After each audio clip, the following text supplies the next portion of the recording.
I'm just part of this story.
But what song is this?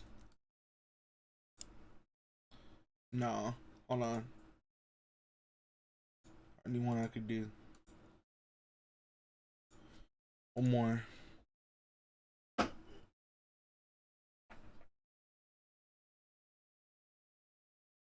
No.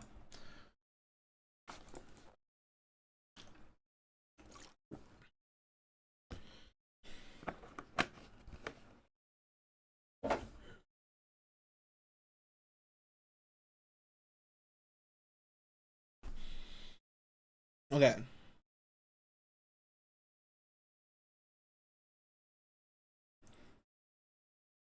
Too easy. Bitch, you need me.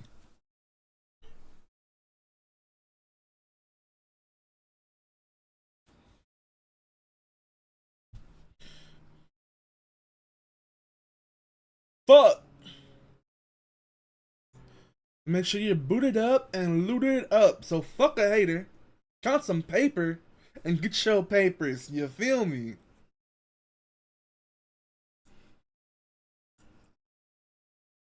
Alright. We got some videos that we need to watch first. First and foremost.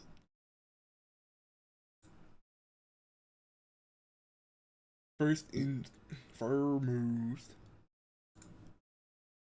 Boom. Pop, pop, pop, pop, pop, pop, pop, pop. Alright. The vast majority of numbers used Hi, Charlie. on the internet Hi, Charlie.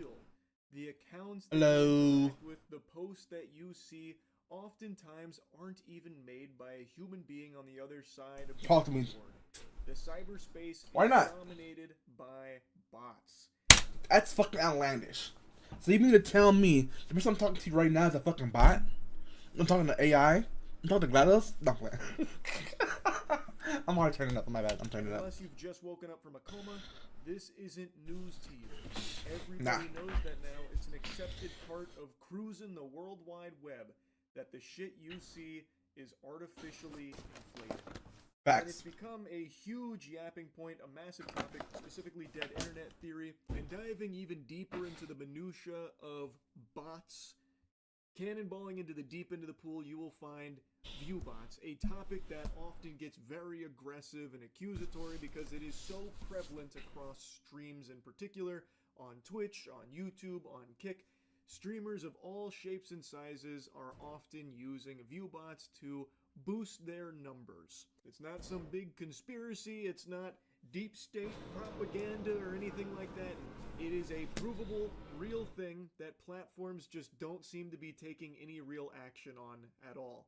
I could right now go live on Twitch openly stating I'm viewbotting it out the wazoo to fucking 20k viewers, and maybe the worst that would happen is I get like a 24-hour suspension from Twitch. They don't care. They made that push like a year ago about getting bots off the platform. Yeah, I heard about that. For what, 2 fucking days? And they took like a catastrophic hit to their overall viewer metrics, and I guess they pumped the brakes because at the end of the day, and this is something people say a lot, and it is true, those huge numbers are good for Twitch as well to advertise. It is. Even if Because the more eyes you get, the more money you get in ads. So it goes a little both ways. numbers are fake, even if they know it's botted, phony baloney, fraudulent viewer metrics. It doesn't matter. It makes them more appealing to brands. So it seems like they are very hands-off when it comes to doling out big punishment for view bots. It's not exactly a well-kept secret. It's pretty out there in the open that tons of streamers view bot. Now, the reason why I'm yapping about it again is because just yesterday, or maybe it was even earlier today, Okay. I don't know, time moves in a weird fucking fashion. Bro, time, like, dead ass. If you ask me today, which is Wednesday, March 4th, what day I thought it was previously before I went live, I thought you were fucking. I thought it was February still, dog. I thought it was like the 27th. Like, time is just like. Time is an enigma. In your 30s, everything blends together, your bones fucking creak anytime you walk up or down stairs. Anyway, though, I'll stop bitching and whining about that. I know you're not here to listen to me play a sad song on the world's smallest violin about my deteriorating cartilage. The CEO of Night Media, Reed, Night Media. with a post out of nowhere saying that it's time to start viewbotting. That's the title of the post, which is an eye-catching title, no doubt. Very seldom will you hear someone in that kind of position just say the quiet part out loud here about success in the streaming space. And make no mistake, Night Media is fucking huge. They are one of the top dogs in the YouTuber streamer agency space. They are huge in the industry. They represented Mr. Beast for a while. I don't know if they still do, but they have represented and still actively represent massive creators. So it was certainly interesting to see him with a post like this that makes it seem like he's out there saying, everyone's got a viewbot, we got to open Pandora's box. If you're not pooping, you're farting. If you're not using If you're not pooping, you're farting. Yes, sir. That's the word I'm here for, Charlie. Thank you. viewbots, you're at a disadvantage. Wake the fuck up, samurai. Time to get viewbots on the horn. Type shit. But reading the post, it's a little bit different, though ultimately his tone around viewbots does seem to be somewhat positive. What does it take to cut through all the noise on the internet? If everyone else is botting, why shouldn't you? We used to live in a world where if you made great content, algorithms would find an audience for your videos. Now, creators have to clip farm, pay clippers, and sometimes even Oh my have God, a better bro. chance of capturing more attention and breaking through the noise. This is especially true on platforms like Twitch, where viewbotting can surface you on the front page of popular streaming categories. Off rip, this is some turbo doomer shit because it kind of positions it as like your only option if you're just getting started. Oh, there used to be a time where if you made great content, you could get found, but those times are way behind. It's over, pal. You're washed up. We're in the land of AI now, so you gotta tend to the AI viewers. And what that mean? Yeah, to the bots. The shitter now, it's gone. That's a era long forgotten. Listen, like if I pop up with like 50 viewers, like pretty soon. You know what I'm saying? The saber-toothed tiger. Now, if you want to cut through the noise, you gotta clip farm, pay clippers, or Lord help us, even viewbot. You gotta get down and dirty in the pig pen. It's the only way. Well, that's not true. You can still make great content and get found. It does happen. I think the best example of that is Queso. I would be shocked to learn. That's what I'm talking about! That's why he's there, baby! That's why he's the GOAT! The GOAT! How you doing, dog? What's up with you? In his life, I don't even think the guy could find a ViewBot website or provider. I genuinely don't think he would even know where to begin with something like that. I don't know where to begin. I'm tired of being at 4 or 5 viewers. Please. How much do you pay? How much do you pay? I'm good. How are you? Today's decent, man. Today's decent. I'm still getting over getting sick. I'm still getting over getting sick. But this be decent. And he has blown up solely because he makes good content. He cut through the noise. And this is something I've always said. Luck is a huge part of it. It is. It just is. But what he is right about is that in the... Bro, like, after my stream last week, I went to bed and woke up sick as a bitch, bro. I could not get out of bed. I was supposed to stream that next day and do, like, the anime shit like I normally do. I couldn't even get out of bed. I didn't use my TV on. I didn't even use my phone died. I was literally in bed, like, just all day. I'm like, brother, what the fuck? Current day and age, there is an alternative that doesn't rely as much on RNG, and that is pay to win.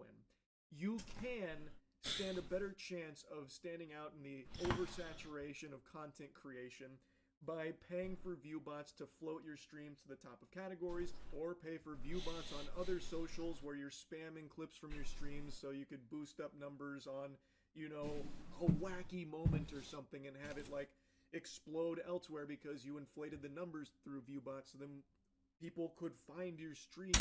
Did you know on TikTok, you can, they literally have a feature where you can pay for views? TikTok has a built-in feature to ViewBot. Well, when they market it as like, hey, we'll push it out more if you do that, but they be having like, if you spend $5, we'll give you 20,000 more views. Oh, 20K for $5? Shit. How do you know that? Like, how do we process? I know by now the algorithm for TikTok is pretty like it's pretty like nailed in. But can you guarantee that number if you're not VBotting? I don't think you can. Maybe organically grow it that way, but you still ViewBot. And plus, if it's not VBotting, like I'll be pissed as fuck if I spend my $2 for these 20,000 views and I get like 12. Oh, I'll be pissed. Not gonna lie, I just dropped 130 on Manga Collection for the first time, paperback. I needed more of the anime I watched. Bro, the prices for views are high right now, not gonna lie. I don't even know, bro. I don't even know. Honestly, I was thinking about buying some Yu-Gi-Oh cards from Japan.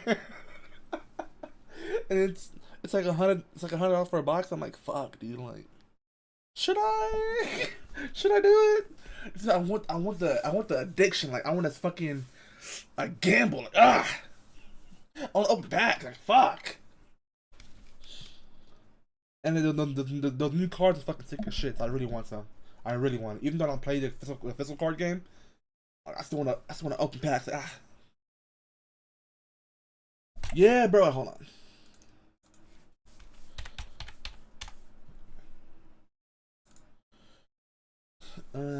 Super rare old ones. Let's just say, like, let me do a Rayquaza, right? Let me see a Rayquaza. Let me see Rayquaza sold. Ended recently. Let's see. Over 35. Boom. Rayquaza sold today. It's sold today for $250. $250. 8,000. Bro, I know for a fact Charizard sells like a motherfucker. 80 bucks, 200 bucks, 130. Like, bro.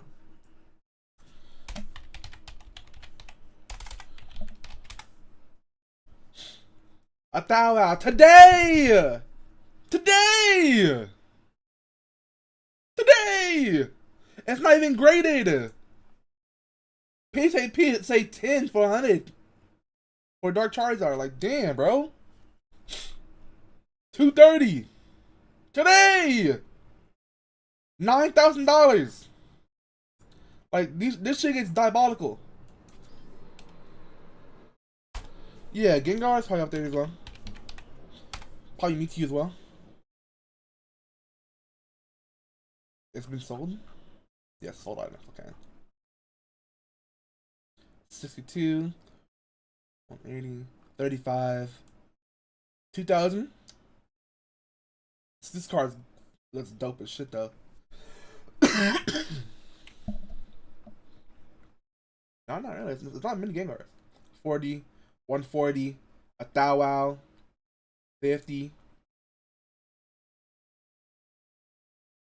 Oopsies, where did it go? Where'd it go? There we go. Pikachu?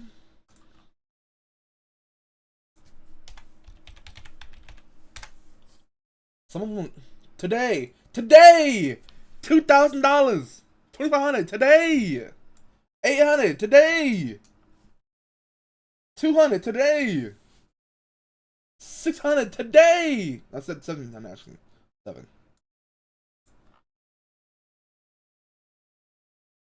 2,000 today, bro. I know Umbreon's probably gonna go crazy. Umbreon's fucking go stupid. Umbreon 50, 200, 800 today, 300, 120. Cause I'm for Yu-Gi-Oh! I'm not too big Pokemon cards.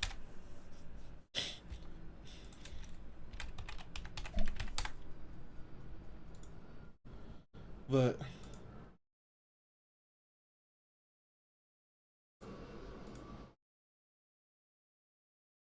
can I get a clear picture, please?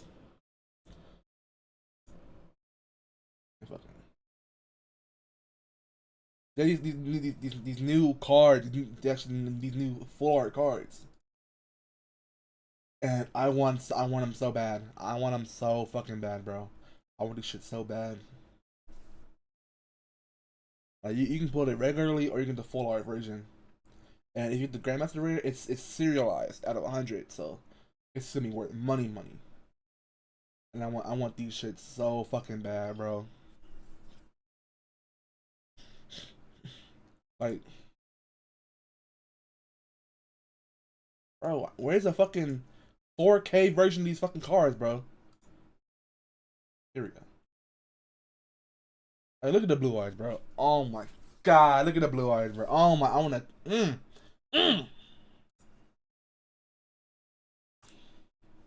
I want the heroes cards as well. I want like all of them. I want all of them.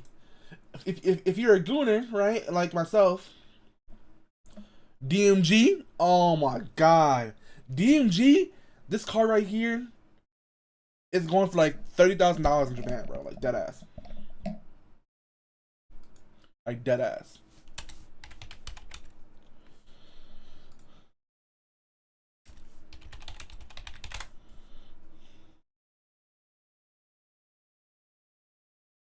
Yeah, it just sold for $21,000. Just sold. This shit just came out. I'm like, fuck me, bro. Yeah. Over $1,000,000 yen.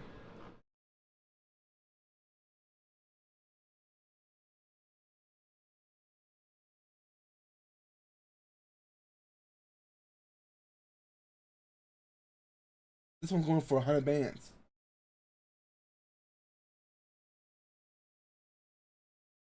But bro, like I'm super excited. I'm super happy for these cards. And like right now, these boxes.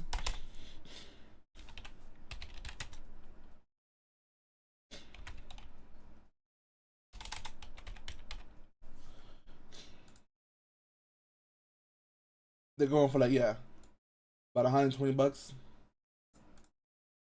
6 is going for 5. Black Lotus. On Magic the Gathering.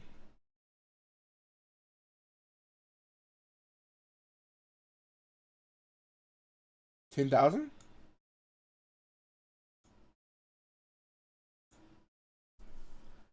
55. I think you go higher.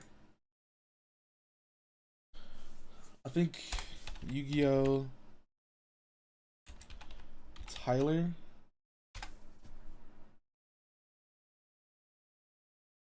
Oh, look at this. $100, bro. Ugh. Dragoon. Is Dragoon over? No. Is Dragoon overframe? Is it actually?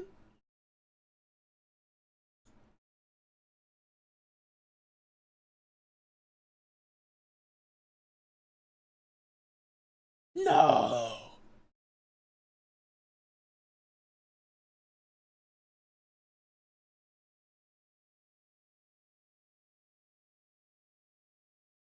It is. Oh shit. Oh shit.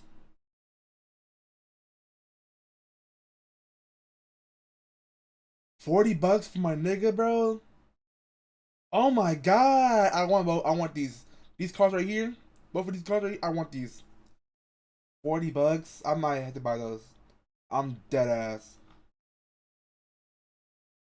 I might have to buy those. Honestly, I don't give a fuck. I don't care. $50. Ugh. 40. My boy. My boy.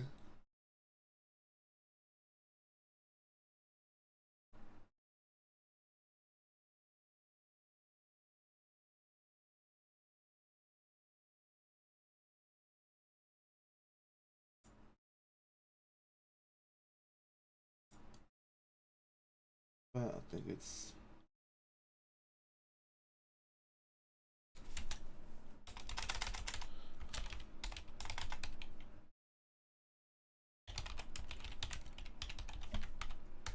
Tired and Green. I forgot what it's called. Yu-Gi-Oh! Tyler the Great Warrior, yeah.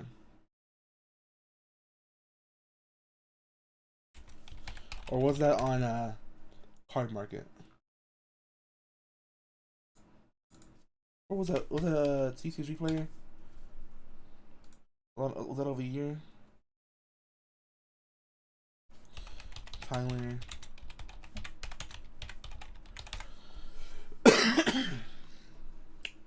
Or was that? I saw there was a price for it originally. I don't know. I don't know. Yeah, but yeah, here it is.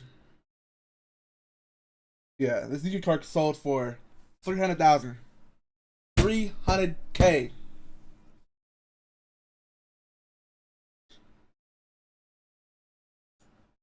Insane, bro. And just look at these cards, bro. I want to fucking cum my shit, bro. Oh my god. That's the video.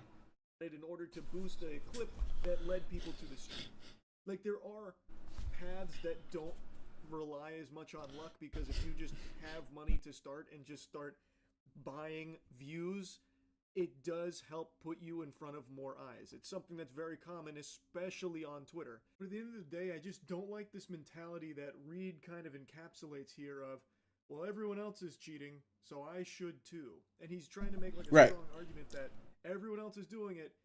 Content alone, it could be the most slapping banging content ever, it's not good enough. It's all about the distribution method now, which is dominated through bots and shit like that. So really, you got to think about this strategy of using bots. I just don't like how he's positioning bots as a strategy instead of calling it what it really is, which is cheating. Yeah. Like, yes, you can gamify the distribution and shit through bots. Everyone fucking knows that. But I just don't think it's something that should be outwardly encouraged. And it's really weird that the CEO of Night Media, one of the biggest agencies in the space, especially for streamers, is having this kind of viewpoint. Like, his title isn't exactly indicative of his thoughts, because he does say, like, this is a problem, this is an exploit, but he speaks about it like, this exploit exists, so you have to use this now. It's like, you really should, like, almost that it's a necessity. And I just don't like that perspective nor that mentality. I just think there's a reason why this topic on viewbots is always so passionate from so many people, because viewbots fucking suck. Nobody likes that. It is just a completely dog shit norm right now. And I don't think it needs to be even more normalized. But it's not some requirement or anything like that. Reed then goes on to make a mention of advertisers and viewbots. Do advertisers have any way of tracking botted engagement, and why isn't Twitch cracking down on this at all? Facts. Those are two really good questions. The answer to do advertisers have a way of tracking botted engagement is a big nobody fucking knows. My gut tells me there's no way advertisers would have any clue, because how would they? How would they distinguish between a regular and real viewers than just a number plastered on a stream?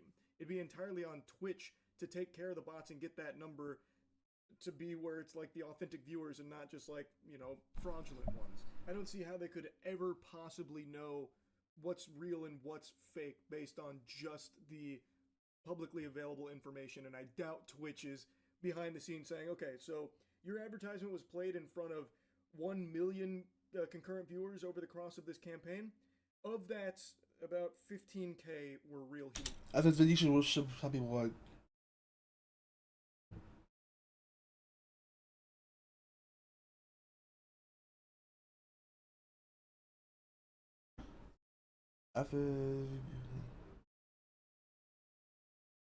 the thing is with that, Melly, is I'm not a reliable source. I'm not sure.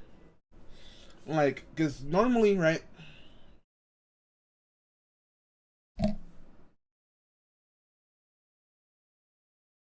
They'll tell you, bro. See, Sweetie's fucking my shit up, bro. Here's higher. They'll tell you to look at the chat, right? Give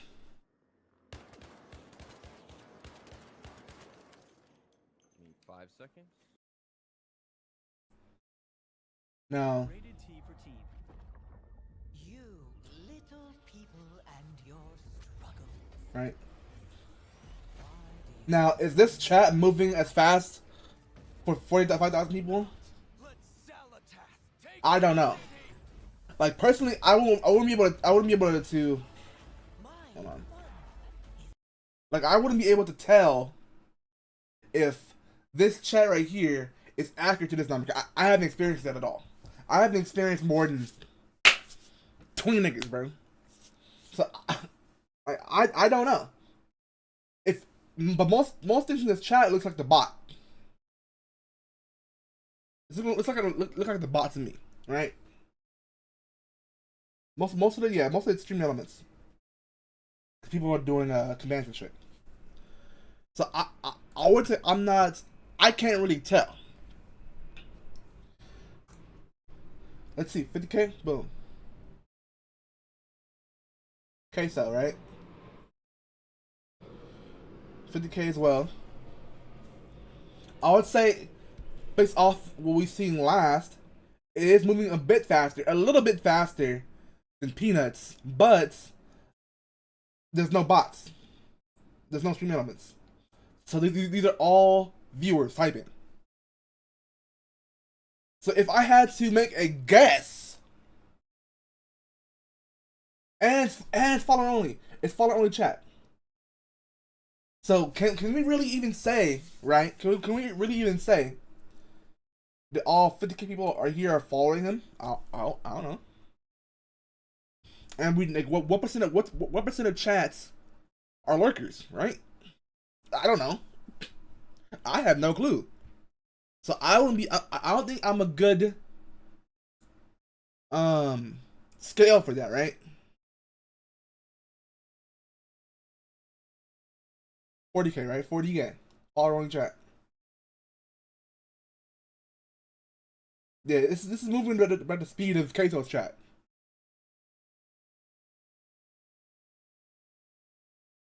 Right? That's so now that seems accurate to me. Based on what we've seen.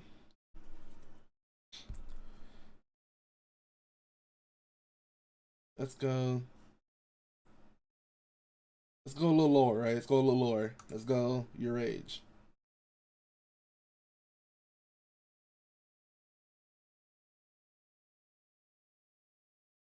Wait, that's Dante? Shut up, my nigga Dante. And see this one seems a little more active. So it really depends. Is his chat more hype? Is it more active because they're lit right now? Or are Emeru and Queso and Burnt Peanut Bebop? I can't tell you, I don't know.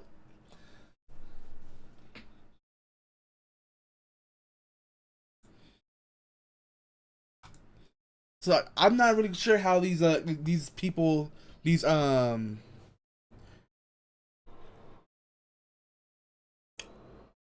more popular streamers are able to gauge that. 'Cause I don't have that experience. You feel me? So I'm not an accurate source for that information. Beings. We really appreciate your business. Like, I highly doubt that fucking happens, right? Like, it doesn't happen on a streamer basis with sponsors either.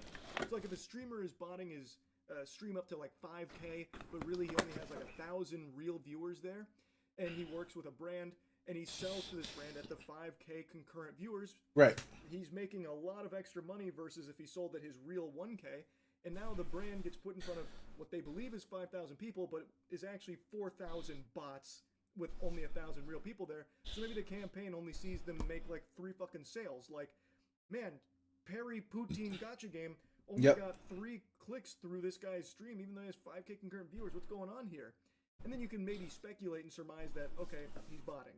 But then you'd also not really know for sure. Especially if you go from 3K, 5,000 people to only 3 downloads. Come on.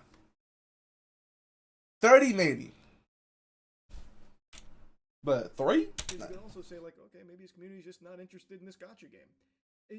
These brands, I don't think have any idea, is the point I'm making. I don't see how they would. It's entirely on Twitch to combat the bots, and I don't think there's a way or a tool that these brands have access to that normal people don't that lets them see real versus fake viewers.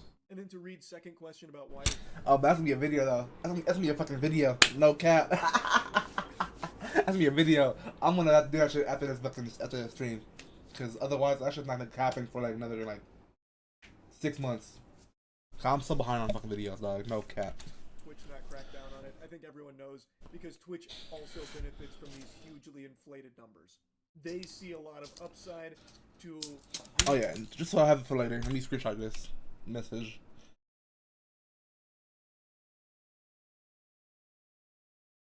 Let's do that. Boom.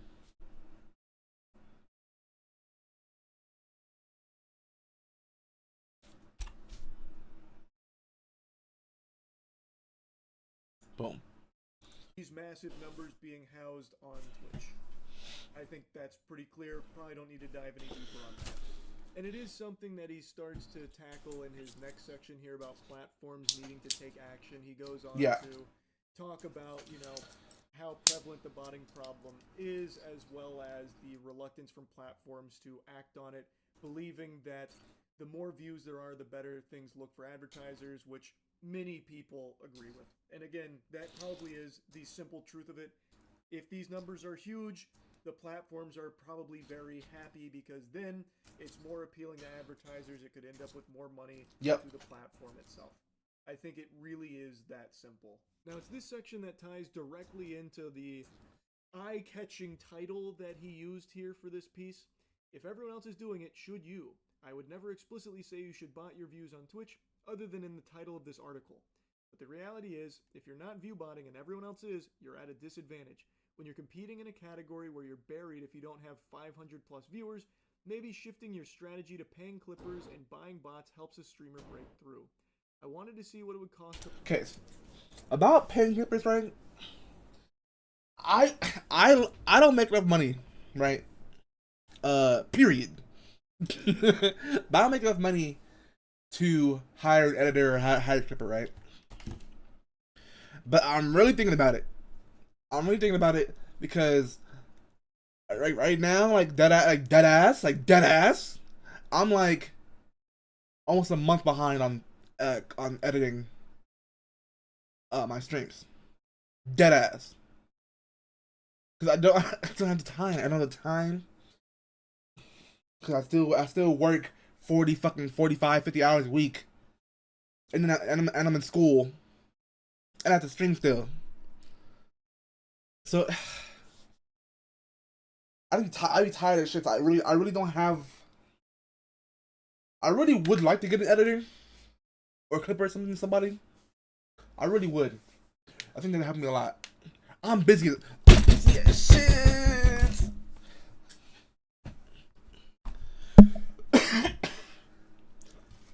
Cause dude, that ass. I'll show you. Hold on.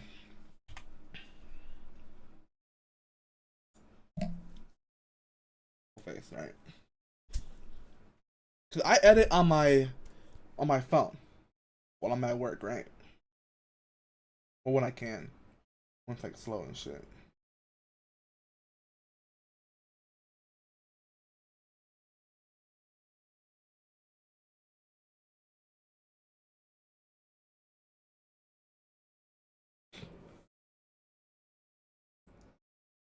Okay, so oh shit.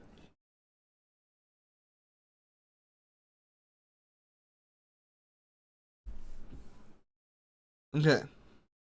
So, right there, Wolf Shorts, where it says Wolf Shorts, right? That's a 90-minute fucking video. 90 minutes I have to go through. That's an hour and a half, right? Boom. 11, 18. 55 minutes. I have to go through that. 0122. 248 minutes I gotta go through. Boom. 116. 286 minutes I have to go through. Oh shit.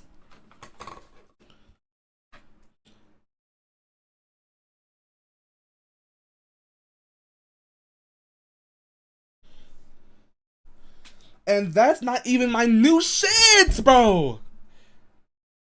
I still have. Hold on, I'm pretty sure. Let me check.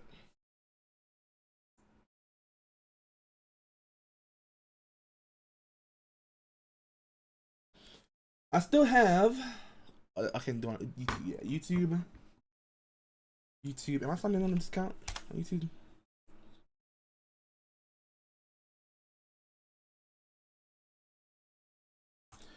I think this one right here. This one right here. And I go to Studio, right? Studio? Content?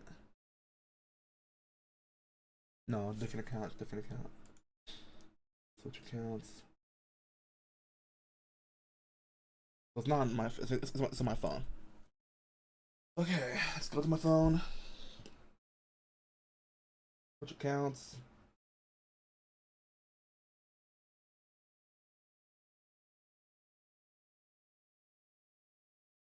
Oh, it's in my stream. Hold on, let me give myself a like. Give myself a like. Haha, hold on. Hold on.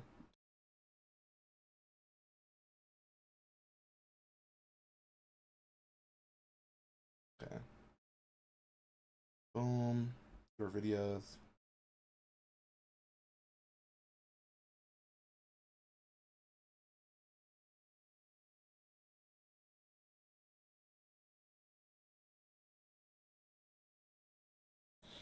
Okay.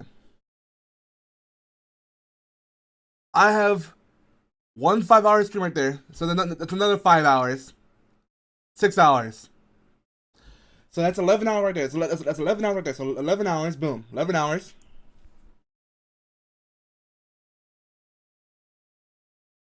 11 hours, boom. On my phone,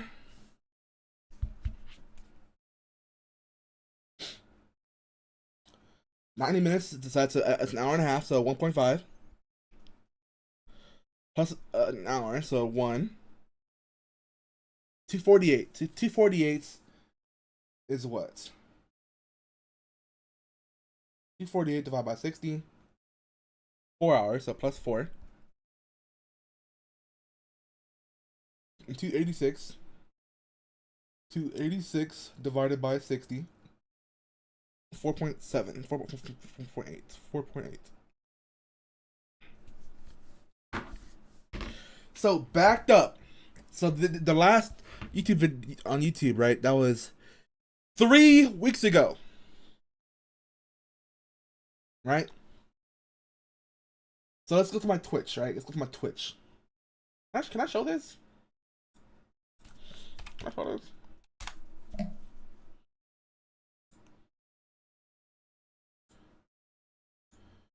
Dashboard.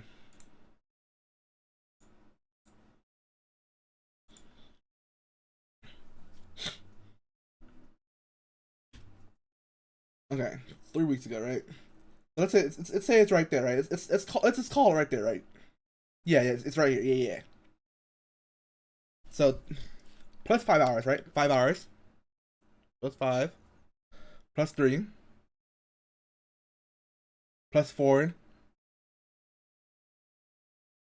plus 3 plus 2. Random. Let's say 3 plus 3 plus 2 plus 4.5 plus 5 plus today's. So I have over 50 hours of footage I have to go through to get caught up. 50 hours. 50 hours. 50 hours, Nelly. I'm not catching up no time soon. And it's gonna keep growing the more I have to stream. Actually, the number is 48.8. 48.8 hours. Like, brother. That's why I really want to get somebody. I really do. It's like, if I don't make a point to actually sit down and edit that day, whatever that's new reason is not happening. Like, if you let, boom, I can show you this. Actually, I can show you this. Just so we be super transparent, right?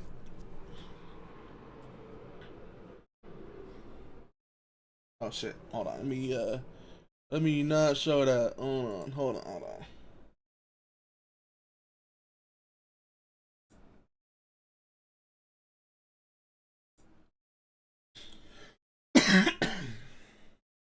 Okay.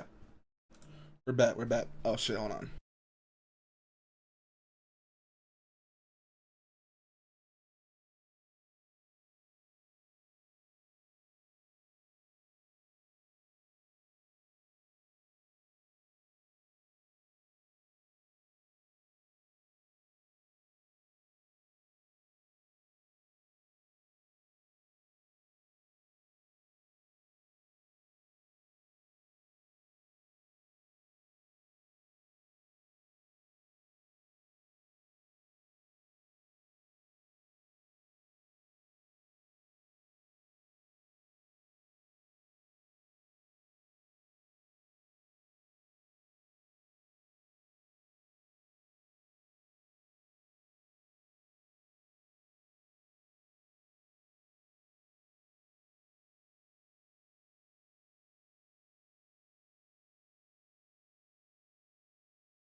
Sorry about that. I have an order.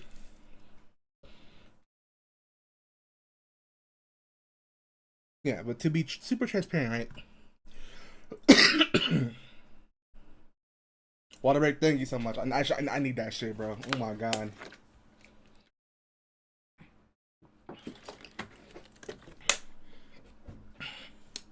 Okay. My channel, right? Boom, my channel.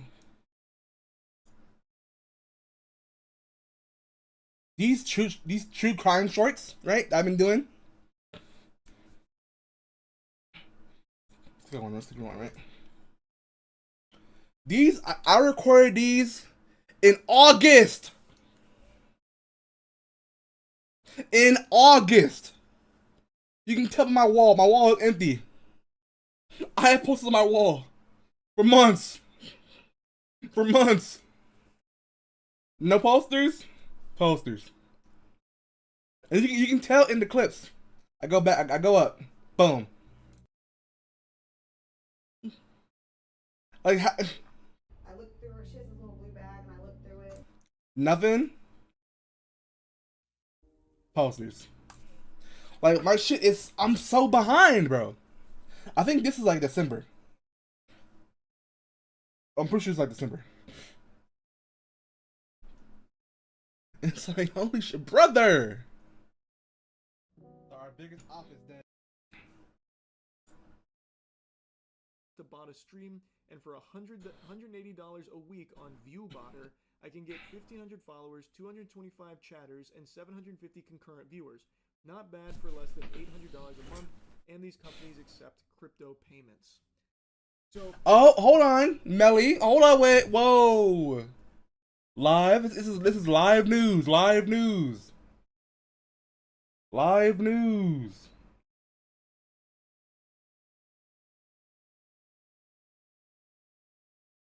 We just hit 400,000 views, 450,000 views on YouTube. Right now. Right now. That's fucking lit, bro. That's fucking lit. he's saying that he's not actively advocating for view-botting your channel, but if you're not, well, you got your own dick in your butt. Wait, hold on. What was that? I want to see what it would cost to buy a stream for 180 a week on VBotter.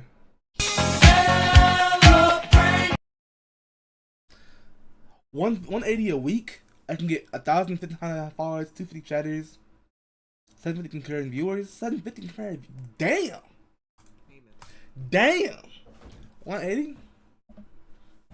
Where? Where? I could probably do half of that. So, hey, might be going up. I'm playing. So he's saying that he's not actively advocating for view-botting your channel, but if you're not, well, you got your own dick in your butt. You're like, everyone around you is doing it. Maybe you should shift your strategy. I don't know. To me, that feels like he is advocating for it. Maybe I'm on the crack pipe. He's pointing out a real problem, that these platforms don't enforce it, so the precedent has been set that there's no actual consequences. But it does seem like he's saying, you really Thank you, Melly. bot your streams if you want to succeed. And he does prop it up as a legitimate strategy and even insinuates that it's not like super expensive, you know, saying, you know, not bad for less than $800 a month. Look at this huge head start you can get. Really should be something to consider. And like, I get it. It is something that people obviously consider and pull the trigger on, no doubt. But it's not exactly something that I think should be encouraged either. It sucks. Yeah. Like that, it is a bad practice. Easily. There's a reason why this is such a big topic, because people don't like view-botters. It's not something that I think should be talked about in a manner that feels like it's positive and encouraging, and even setting it up as like maybe even your only option if you want to stand out, because as Reed said multiple times, good content isn't good enough. You got to really consider distribution, and distribution ViewBots can really do wonders for. I don't know. To me, it just rubs me the wrong way. He then closes by talking about ViewBot detection and how Twitch CEO mentioned it's a game of cat and mouse, and that really there's not a whole lot of like great information that he could find on how brands can detect ViewBots or anything like that. And then he finishes the big takeaway. We've entered an era where good content alone isn't enough, distribution tactics are. When clipping, paid amplification, and even bots can artificially push you up the rankings, the playing field starts to tilt toward whoever is willing to game it. Twitch's detection tools feel reactive at best, and advertisers don't seem to have a reliable way to verify what's real. If botting becomes normalized, creators face a brutal question. Compete clean and risk invisibility, or bend the rules to survive. Long term, though, this erodes trust in the entire ecosystem. Again, he drives that point home about good content alone isn't enough. It's all about distribution tactics. Yeah. I just firmly disagree. Good content alone is sometimes enough. But again, Ooh, it does sometimes. work. It does. It always has, and it always will. Distribution tactics, though, he's right, can be gamified and boost your shit and immediately give you a better chance, so you're not overly reliant on luck. If you'd Right. rather focus instead on pay-to-win mechanics through, like, clippers and viewbots and stuff like that, then you would be entering the Thunderdome competing head-to-head, toe-to-toe with countless others who are doing that daily. That is very, very common. And in many, many cases, it's hard to tell if it's real or fake. So it is a legitimate problem, and it sucks that platforms don't do anything about it. He's not wrong about the core, that there is a huge problem because these platforms don't crack down on viewbots. Now everyone fucking does it, it seems. And it fucking blows. And I imagine he's right that it is a very real consideration for tons of streamers. Like, well, why would I even bother trying to do this legitimately when everyone else is fucking cheating? Everyone else is viewbotting, so why wouldn't I? And it's hard to argue, like, because it's morally correct to, play fair. It would be hard to make someone be like, okay, then I'll do that and go nowhere unless I get fucking crazy lucky. When the alternative is apparently, like, cheap viewbots that give them a better chance. It's something that he's not wrong about in his assessment here. Type shit. Again, I just find it weird that it feels like he's speaking on it like almost Like a good thing, yeah. At a huge disadvantage. You really need to think about this strategy that actually isn't all that expensive if you want to compete on an even playing field. Because at the end of the day, I don't think viewbots are something that should be encouraged. I don't think it should be twisted to the point where people consider viewbots like a strategy as opposed to just cheating. Because viewbots are bad for everyone. There's a reason why it's such a passionate topic for so many people. Because it sucks. It sucks for the people that aren't doing it, and it sucks for viewers too. Like, viewbots are just shitty overall, like, genuinely. So, like, it's not something that I'd like to see more people start being like, yeah, let's start really thinking about doing more viewbotting, as if there's not already enough. So, anyway, this was a very interesting post, to say the least, and I just wanted to yap about it. That's really about it. See ya. Pokemon Champions comes out next month. Oh, next month? Oh, on a Switch. Okay. Alright. Alright, Joey, talk to me. Month for the Nintendo Switch. And Talk to me, Joey. Talk to me, Joey. Talk to me. There's some news flowing around recently that has a lot of people concerned. Do, Like do, only being do, able to do, store do, 30 do. Pokemon. Whoa! Only one box? If you buy a Pokemon Champion starter pack, rates to 80, so about 2.5 boxes. If you subscribe to the subscription model, it's rated even further. But to what though? Free. So I decided to get my boy Hayden on. Hayden! Oh my god! I haven't heard of Hayden. I haven't heard Hayden's name in like at least 7 years. At least. Holy shit. Competitive singles, so we could talk about it. Make sure you let us know your thoughts down below, and let's jump right into it. So as the intro said, I'm here with my boy Hayden. We're going to be talking about Pokemon Champions and some of the information that actually wasn't there on the English trailer. And Talk to me. Feel from it, Hayden. You can say hi to the people if you want. What is good? Thanks for having me, Joey. Always it's- good to talk to you, bud. That's Hayden? Oh my gosh. So he definitely grew up. Well, I'm old as shit. I remember he used to have like a softer voice, right? It's been a long time, man. We've been playing Pokemon for a long, long time. We've been uploading for a long, long time. So I feel like this is right up our alley. So also shout out to The Bandit and Hidden Power Podcast. We'll be going through Twitter and kind of going through. It's kind of like, again, feel free to give your thoughts down below. Leave your thoughts if you're excited for Champions, if this kind of changes how you feel, what you think maybe is a different side of looking at this. We just want to talk from a competitive singles lens. Right. And let's get into it. So as you all know, Pokemon Champions is free to play. However, the one thing that kind of just we saw was that you can only store 30 Pokemon for free. That's crazy. That's the big one, dude. That's crazy. That's the. Big Oh yeah, one. it says right there. It says right there. So right now he has 14 out of 30. Damn. Man. I just want to say that from like. So if you have a limited amount of storage, you need to like pretty much bleed over mods. You need to use like the same Pokemon on multiple teams. He's trying to do that type of stuff, which is which I guess like if you're trying to think about it being like a protagonist style shit, like if you're like an enemy protagonist, you have your signature, your go-to Pokemon, you know, like as Pikachu, right? The VGC, well, at least from VGC Twitter, and I don't think it's the super hyper competitive people saying it that I see at tournaments all the time, but from what I was seeing in response to your tweets and a few others, is that this is enough. Because 5 teams is enough for competitive Pokemon, and I feel like here's one thing I just don't like at all. Why introduce a problem and then bring a paid solution? Yep. Should not have Because they're gonna argue like, well, in Pokemon games, you buy the game, so it's not really an issue.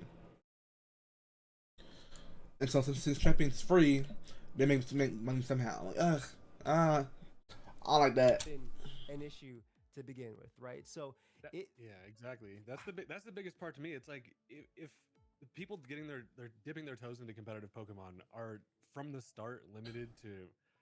I mean, 5 teams isn't a lot. Obviously, a lot it's of not. like, kind of the things that people were saying on my tweet, because I did tweet out. I was like, I can't believe they would give 30 box slots, which sounds like it's 1 box of mons. Yeah. But everybody in the responses are all like, yeah, that's fine. There's 11 viable Pokemon anyway, so it's like you're not going to even need 30. And I'm like, well, that's not how I don't you think that should works. look at it. There's obviously, and again, we know there'll be rotations, and we'll get a little Yeah. into that in a second. But the biggest thing is that this is just what is it? 5. This is just 5 teams, guys, because Yep. it's Essentially. Also, a side note on this, 5 times 6, yeah. That this goes down.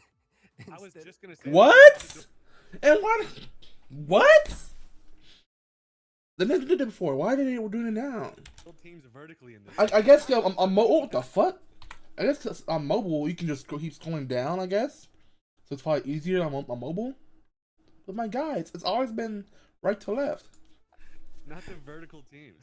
Yeah, I also saw something. There was Centro that tweeted about it, mentioning how, I mean, that screenshot literally shows a box, but they said something. They're like, it's only list form. Like, there's no like boxes you move around. Correct. It's scrolled down, which is really interesting as well, because then it says. So here's the other thing. Continuing from this, right? If you buy Champion Starter Pack, this gets raised to 80 Pokemon. Now we knew that Pokemon Champions was going to be free to play, and I thought that the way they monetize was kind of like Unite. I knew they have a battle pass. We knew they'd have some sort of battle pass. Yep. But I thought the monetization would be purely customization, right? Just cosmetic, yeah. Oh no. I always thought they'd have you pay something like pay for the currency to change Pokemon faster. Or should I never thought box space would be a option, but Dokkan does that as well. So I should have thought that. In that, there's mentions of like you get music and like trainer poses, and which is cool. Clothes for your guy. Like Which they is should really have kept it to that, but I don't know. I just think that also It's one of those things where like we knew this is what it was gonna be, right? Yeah, but shit like that is optional though. They want to guarantee some bread. You feel me? So key features that you can use a lot, they're gonna have you charge for it. Pokemon announces a VGC the game, and there's gonna be aspects like this where you're gonna have to pay for more box slots. But to start off with 30 just feels 30 just feels like weird, right? Like give me 3 boxes at least. Like if you give me 3 boxes of Pokemon, that's at least 90, right? Like that's a big thing versus just 30 to start. And then the fact that the buying, I'm sure this is a one-time cost, right? If you buy the Pokemon Champion Starter Pack, because it's a starter pack, it gets you to 80 Pokemon, which is nice as well. That's also a really weird number too. Yeah, that's not a full amount of teams. There's just 80 mons. When I think about it, because why are you when you divide 80 by 6, you get you don't get a round number, right? You get like 13.3, and it keeps going, right? So I can't even have my teams organized down. Yep. In just the order I want. So I'm not a big fan of that to begin with, Mhm. right? And again, I'm thinking of more so like Hayden and I, we play competitive Pokemon. We're uploading to YouTube and stuff. We'll pay because we're gonna get value out of it. That doesn't mean we Yeah, can. that's the biggest thing to me is that this is such a game that can get new people into it, and that's Yeah. kind of the biggest thing about it. But just immediately limiting people from the start. Exactly. This Because you know casuals are gonna just use those 30 slots, get those 30 mons, and obviously there's gonna be cycling, but it's like it doesn't.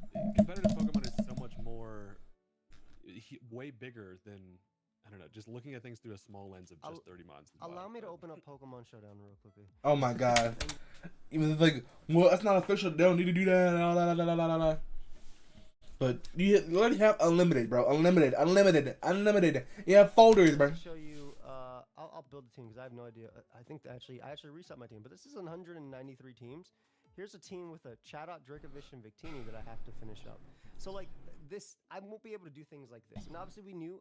First off, I'm not saying Showdown will ever go anywhere, and I never thought Showdown would go anywhere. This is Nope. gonna be mainly for VGC, but there's a few things that excited myself. Hayden, obviously the private matches and things like that, especially right here. Yeah, like private. the thing about it is it's not all just doom and gloom with this. There's a lot of good that I think is there that we can even talk about, but yeah, well, another thing that I do think we need to preface it, there's no information at all about pricing on any of this, right? Yeah, we don't know how much It it could costs. be, I don't know if they mentioned there's somewhere that you can do like a one-time purchase. Yes, that so the boosts up your box it's a something? starter pack, right? So a starter pack should be a one. It's a starter be a pack. So it should be a one-time. one-time. It should be a starter. That's it. But then Yeah. it provides yeah, this- yeah, yeah. premium Pokemon Championship subscription. Storage gets raised even further. We don't know the price about that, and obviously that's priced separately from online, all the other stuff as well. Which I'm not even sure you actually have to pay for online for Champions, considering it's going to be on the phone later. And obviously, you'll Yeah, just that be- is- Well, I'd assume you still have to pay for online on the Switch. I don't think that really matters, you know? your That's a good point. Wi-Fi. But I mean, if you're playing it on Nintendo Switch 2, you're already getting, a Switch 2 or a Switch, et cetera, et cetera. So you're already spending money when it comes to this sort of thing. I just think the big thing is that 30 is it's such a small number. It's a limiting number for It's limited as honestly fuck. no reason. I don't understand the limiting aspect of it, especially if as you play through the game, you can already get, points by just playing through the actual game to unlock more. And this isn't the only thing. All right, so now we have the starter pack of what it's actually going to have, right? So you'll have your from 30 to 80, these tracks, and then you have additional Pokemon tracks that can play during your battles. These tracks are from Pokemon Let's Go Pikachu and Let's Go Eevee, Battle Trainer. You also get 50 training tickets and 30 quick tickets, which we'll explain those are. Basically, that's how you'll be recruiting Pokemon and also training up your Pokemon from there. But you were saying, Hayden? I was just saying that initially, like, I don't know, the first thing I saw was If I had to guess, that's $12 for sure, in my opinion. Like $10 to $12. the free. 'Cause I want to see how much they really value these tickets, right? The box price probably not much at all. It's probably just the rest on the tickets, right? It's about $10, maybe 20. Players get 30 box slots, and I was like, if that's how they're If it's more than $20, woo. starting people off, I was like, like, what else are they gonna be? Yeah. Like, The fact that this really wasn't shorting on the people English trailer as well, just letting you know, or even like, this is all found out from the Japanese Pokemon channel and the Twitter, right? None yeah, of that's this. another Oh, it thing. wasn't on the English one. Oh, sneaky Japanese. They Ooh. gave us nothing. They gave us the TV commercial and no info. Yeah. We almost need like a whole direct on this game, which I think they might even. do I'm sure before we will it get drops. right before it comes out or in a little bit more, but I'm just very surprised that we didn't see information at least regarding this, Yeah. just to give us something more to go out. Like the fact that we had to find this from the other channel is just wild in itself. Starter pack again. This is something. I'm used to battle passes. I'm used to playing games that have them, right? And a lot of things you can Yeah. get through just progression. It's grindy, but I don't really worry too much about that when it comes to Pokemon because I'm going to be playing the battling anyway. That's the whole point. If you're downloading Pokemon Champions, you're doing it to battle, right? So things Yeah. that you can get in the game by simply progressing through the game, that should be fine. Not a lot of complaints have to be said there, but the fact that you're limiting it to this 30, the 30 is the big number that just kills it for me. Yeah, that was just like the big hot ticket number that everybody's talking about. And again, like when I see that, I'm like, okay, then are they going to be charging for? Like I tweeted out, I was like, Game Freak's going to be like, would you like to activate your Focus app on this turn for $1.99? Christian, how you doing, big dog? Big dog. Right now, I'm looking into the new competitive Pokemon game coming out, Pokemon Champions. Apparently, they're already charging people for shit. Already. Yes. We're watching Pokemon and D and Hayden. The problem with Pokemon Champions. Am I in the way? Yeah, I am in the way. Where's my camera?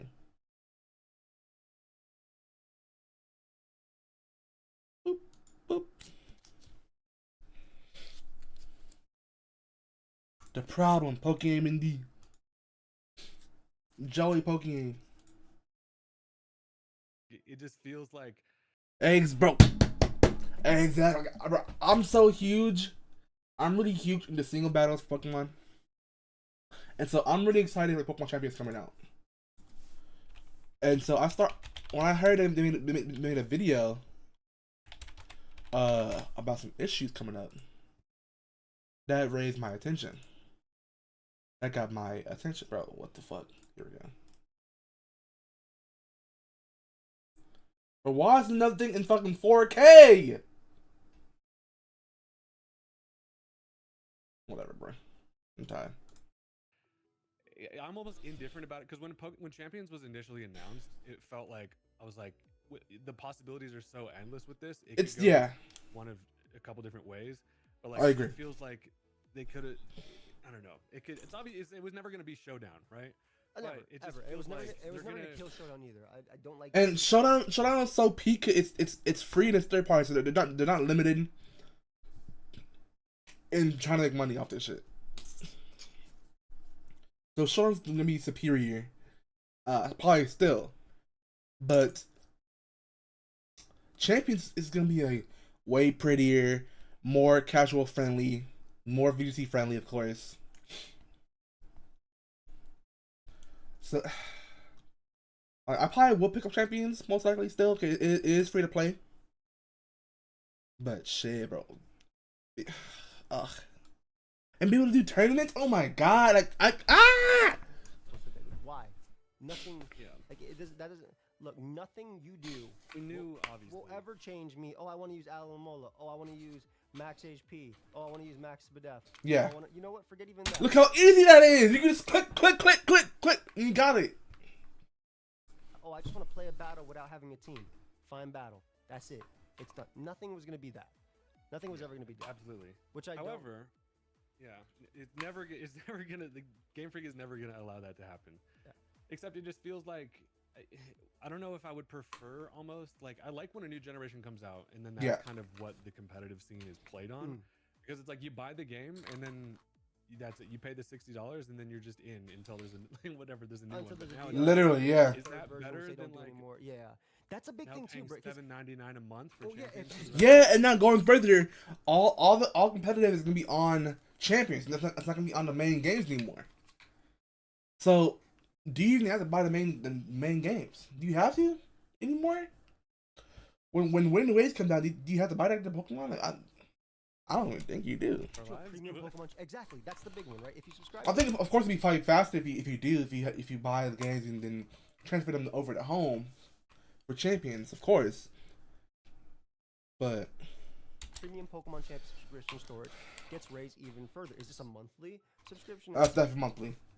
Subscription storage subscription for sure. It's monthly for sure. Yearly I'm assuming it's monthly. Or like we don't know the season wise, right? Because it's gonna be a battle pass. So I assume this is something like that. Look, you're on your phone all the time, and you probably play games that are not just Pokemon Showdown. If you're gonna play the W ad, trade them in for things you want. That's not a W ad. For sponsoring this video, right? And then it's gonna be something where for years it's gonna add up. Like what I'm gonna spend on this game is gonna be absolutely more than I would spend on just like buying Scarlet and Violet. which sucks. Exactly. But I mean, it's the longevity of it all. Like, you know, like Scarlet and Violet, $60-$70, right? But over time, you use Champions, you're gonna spend more than that, easily. Especially on tickets and trying to EV training Pokemon for sure. I don't know. It's a weird feeling thing because I love the fact that there's gonna be this just 4 competitive mons in general, which is cool. Like it's gonna be just super streamlined for everything, like we've seen with like the training mechanics and all that, which I think is cool. But it's just like, is this the way I wanted this to go? Is it full on Fortnite Battle Pass? The wild thing is, bro, we don't even know if we're gonna be able to play the way we want to, right? Like, Yeah. obviously this is competitive Pokemon is VGC focused, and then Primarily. Battle But Pass- in the trailer we saw singles too, so singles should be okay. Singles should be a legal format in the game. singles is probably like up there as well in terms of what you could do. Even in the trailer, they showed, you know, here's 6 Pokemon, pick 3. Oh, did they? Private matches, and obviously you can see things like that, and that's where we're kind of holding Dude, out. I even for. saw a screenshot though. I think I sent it to you. Did they? Fuck me. Hold on. Fuck me, bro. Did they do that?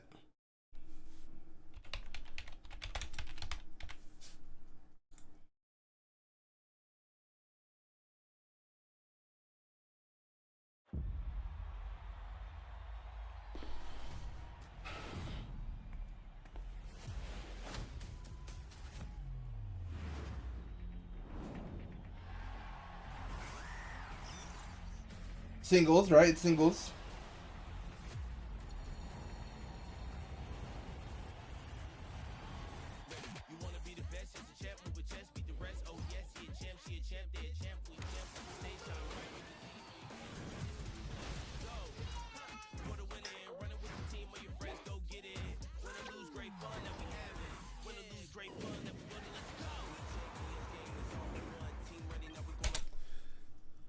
They only have 3 mons.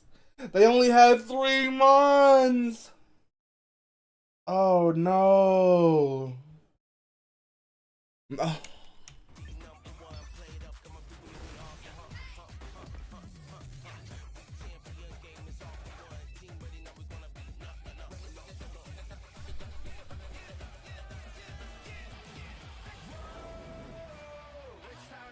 Oh, god damn it!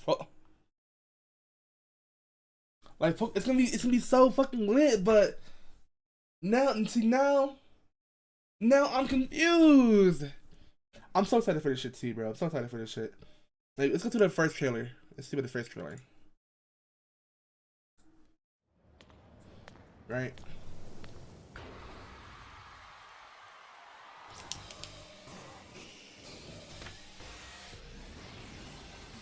Okay. Pokemon Champions. Yep. In this title, you can enjoy the battles you know and love from the Pokemon series on your Nintendo Switch or mobile device. Right. Oh, I didn't see it here yet. It is the... You can invite your previous Pokemon partners Do you to see? join the action by linking with Pokemon Home, or you can find new partners to battle alongside you right away from within Pokemon Champions. You can recruit Pokemon to your team to battle alongside you. It's up to you which Pokemon to choose. Recruit Pokemon you're interested in and form a team. And you can rent them too. You can rent the Pokemon too. It looks like for sale about at least for 7 days or so. Or you can trade up buy him. Of course, if you have the actual physical games, you can have them transferred over. But yeah. Then it's finally time for Pokemon battles.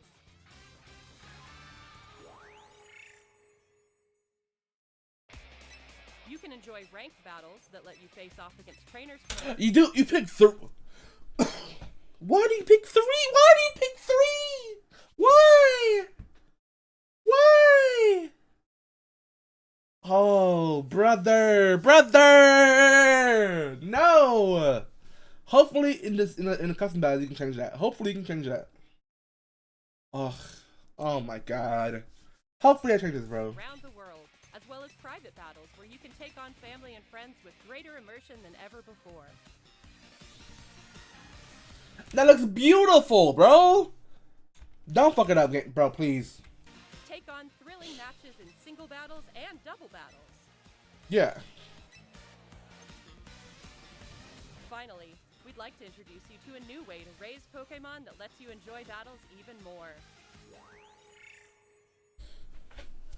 Pokemon Champions offers ways to make raising your Pokemon more flexible and convenient than ever. Teach your Pokemon moves that interest you. Then train your Pokemon to make the most of them. Recruit and train to easily enjoy Pokemon battling. Bringing Pokemon battles to everyone. Pokemon Champions. Plan to release in 2026. Yeah, so I think Switch is coming out next month, and then for mobile, it'll be later on in the year. Ugh. It scared me though because it was like someone was a screenshot of the private battles, and it was a singles match, but it only it was like the team was 3 out of 3, so It was only 3, yeah. singles. I don't know. But I Surely assume you there's a can pick way the format. to I assume you can pick the 66. format, right? Like I'm not You've gonna gotta hold be down on able that to, because they at least know like. And also like I mean being able to get the training tickets and the 30 quick tickets and you know they allow you to actually obtain Pokemon. If you select your desires and you will cost 1,000 victory points, which you acquire, you know, while playing through the thing, or what you get to do, and this will allow you to recruit Pokemon. And so this actually, you know, paying for that one will give you 30 Pokemon that you can just recruit immediately. And there also is going to be in recruiting Pokemon in the roster ranch. You will get a collection of Pokemon that you have the ability to recruit. These refreshes every 22 hours. Bro, what if I fall asleep and I don't feel good one night And you miss it. Who's gone the next You day? miss it. Yep. And there goes my Pokemon Just straight World up gone. run. You know. Now again, a little bit. There's always Pokemon Home and things like that as well. I was gonna say, yeah, the one thing we haven't mentioned. Water is break. that Thank you, Melly. what bypasses the entire almost problem of the 30 box boss is you can just use Pokemon Home as your storage and just kind of cycle in what you want, but it just feels like Stretch. why would they make us have to do that? Like That hurts. If you just give me like a couple that hurts boxes. the players. That Because boom, they do that so you buy the storage system and the game and home, so that therefore they get more money out of you than if you just have champions. start playing Pokemon until it came out on the phone. That's a barrier of entry for them too, right? Like if I don't have a Nintendo Switch, the Pokemon. But I like watching Aaron Cybertron's and James Beck. I like watching Wolfie's VGC, right? I like watching all these great VGC channels, and there's so many more. And I didn't get a Switch or anything. Maybe I live in Brazil, where the Switch 2 is insanely expensive, right? But I have a phone, and my phone can have. I'm sure the phone's expensive too, but my phone I already have that I'm using for other things happens to be able to run Pokemon Champions. But now I have to have this, and this, and I have to have the Pokemon Home and connected all this. I just think that you're adding so much for it. And Pokemon Home was always going to be a thing. We always For money. right? But it wasn't necessary. It wasn't necessary unless I wanted to transfer my old Pokemon. This one, it just feels like a game that's built for accessibility and new players. And they're takes a already step started. forward in that Exactly. direction, and then 2 steps back. You know? Yep. exactly. Then they're like, oh yeah, you cycle them on through, and I don't know. It just the accessibility is the biggest thing when this coming out. It's like competitive Mons is in front of the masses in a way that it hasn't been before, and then they're like, yeah, but also if you have to have all this stuff or be playing at the right time to get the right cycled guys to. Yeah, literally, yeah. Yeah, and I mean, we knew they'd have a battle pass. We already saw that beginning. We knew a lot of it we can get from play progression. Even says the battle pass will completely be by accumulating season battle scores in ranked battle. You will get points based on how you perform in the battle, and they reset each season. In addition to the free rewards, there are also paid rewards. These rewards can only be attained if you purchase the premium battle pass, including Megastones, outfits, and more. Now, that's another thing. Megastones. Whoa, whoa, whoa, whoa, whoa, whoa, whoa, Pokemon Home. whoa. Megastones and then Battle Pass. They're doing it again. So if you don't know, in Legend Z, the new Pokemon game that came out, they put Megastones behind rank rewards. So you have to play rank to get Megas. Sorry, Megastones. Mega.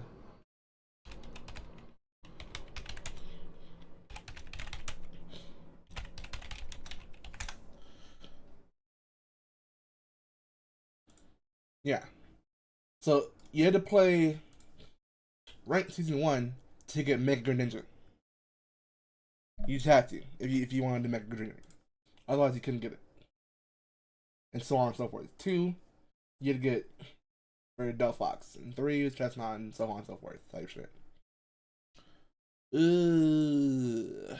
You are just passing. Yeah, that's always been the case, right? Items just don't go in. Exactly. Pokemon Home, Items don't so go. just- So if I miss out on the Mega Charizard Y-ite, Yep. does that mean Yeah, you just like don't get it.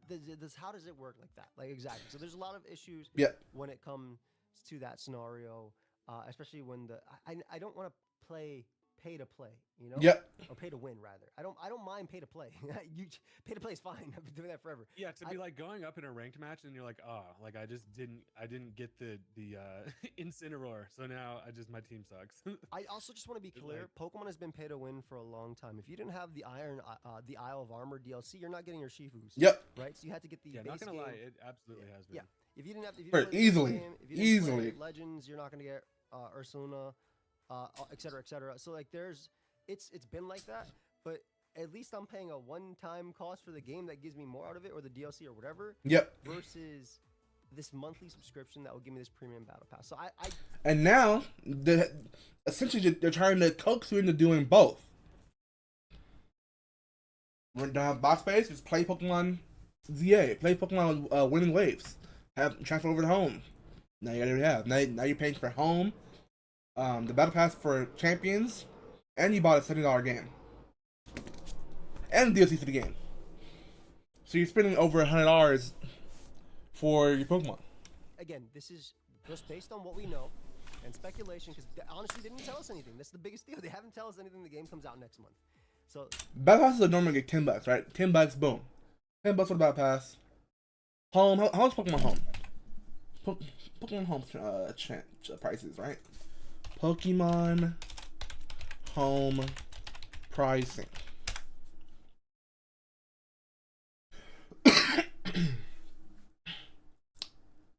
$15, so it's 25 bucks. And Pokemon Scarlet and Legend ZA is $70, right? Legend ZA is $70, right? Boom. I'm pretty sure. Legends ZA. Right, this is $70. 70, 25, that's $100. $100 for a Pokemon game.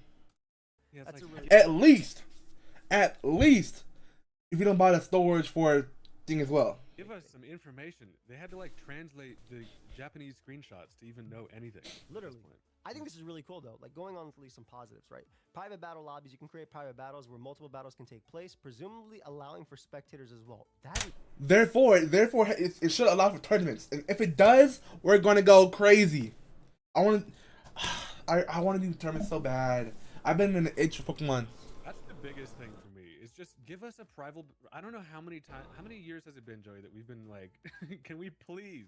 When did the 60 or the battle timer even go to 20 minutes? Ever since then, Scarlet. like, It why was can't there Sword and just be a Shield. button? Bro. Sword and Shield was the one. So it was Sword- 6 years ago, or 7 years ago.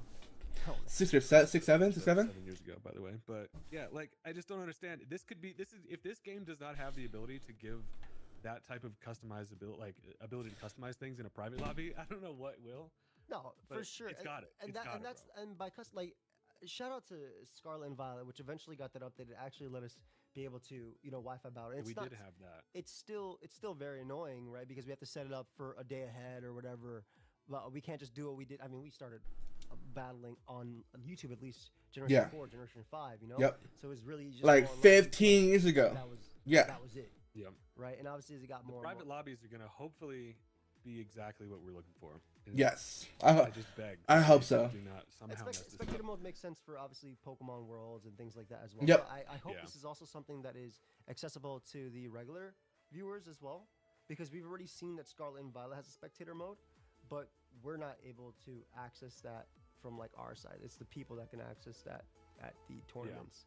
So Yeah, I don't know. exactly. I- Yeah, I like they do- have it. Oh, Yeah, we just haven't been able to use yeah. it.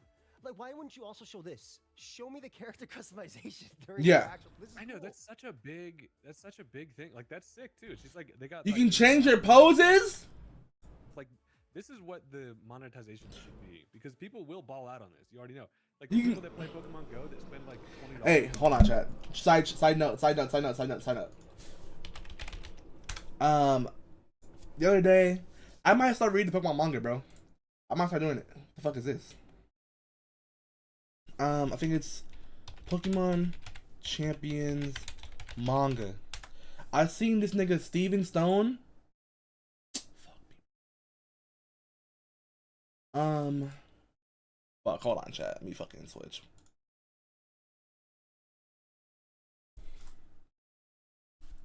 Hold on.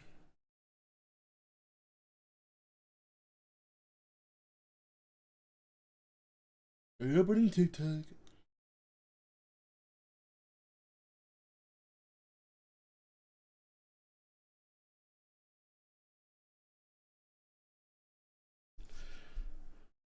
Okay. I think it's this right here. No, it's not. It's not. It's not. I seen this nigga Steven Stone, bro. Steven Stone went fucking stupid. No, where's it at? Steven. Okay. Okay. Pokemon Festival of Champions. Steven. Is it right here? No.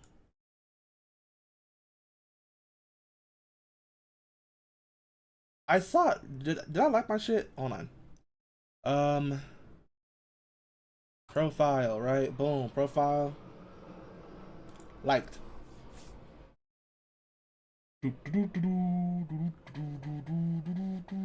Here it is, bro. Oh my god, look at this nigga's Metagross! Look at fucking Metagross, big bro. I literally just watched Steven Stone put belts to fucking ass. Like, and he's a fucking killer. Like, if I can customize my shit, I can be like saucy like this. Saucy like fucking like this, my nigga. Like, if I can pop out like this, hit the oh my god. Like, dude. He has Conqueror's Hockey, bro. He's putting the fear of God into this fucking escadrille. The stars can feel that shit. They're like, what the fuck? They can feel that shit. They're like, whoa, hold on, chief. It's this Joy Ball level hockey right here. It's Metagross.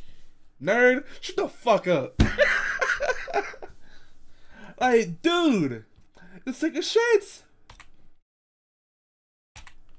Oh. Bro, he did not, bro, I want to read this shit, bro. I want to read this shit so bad. Hat?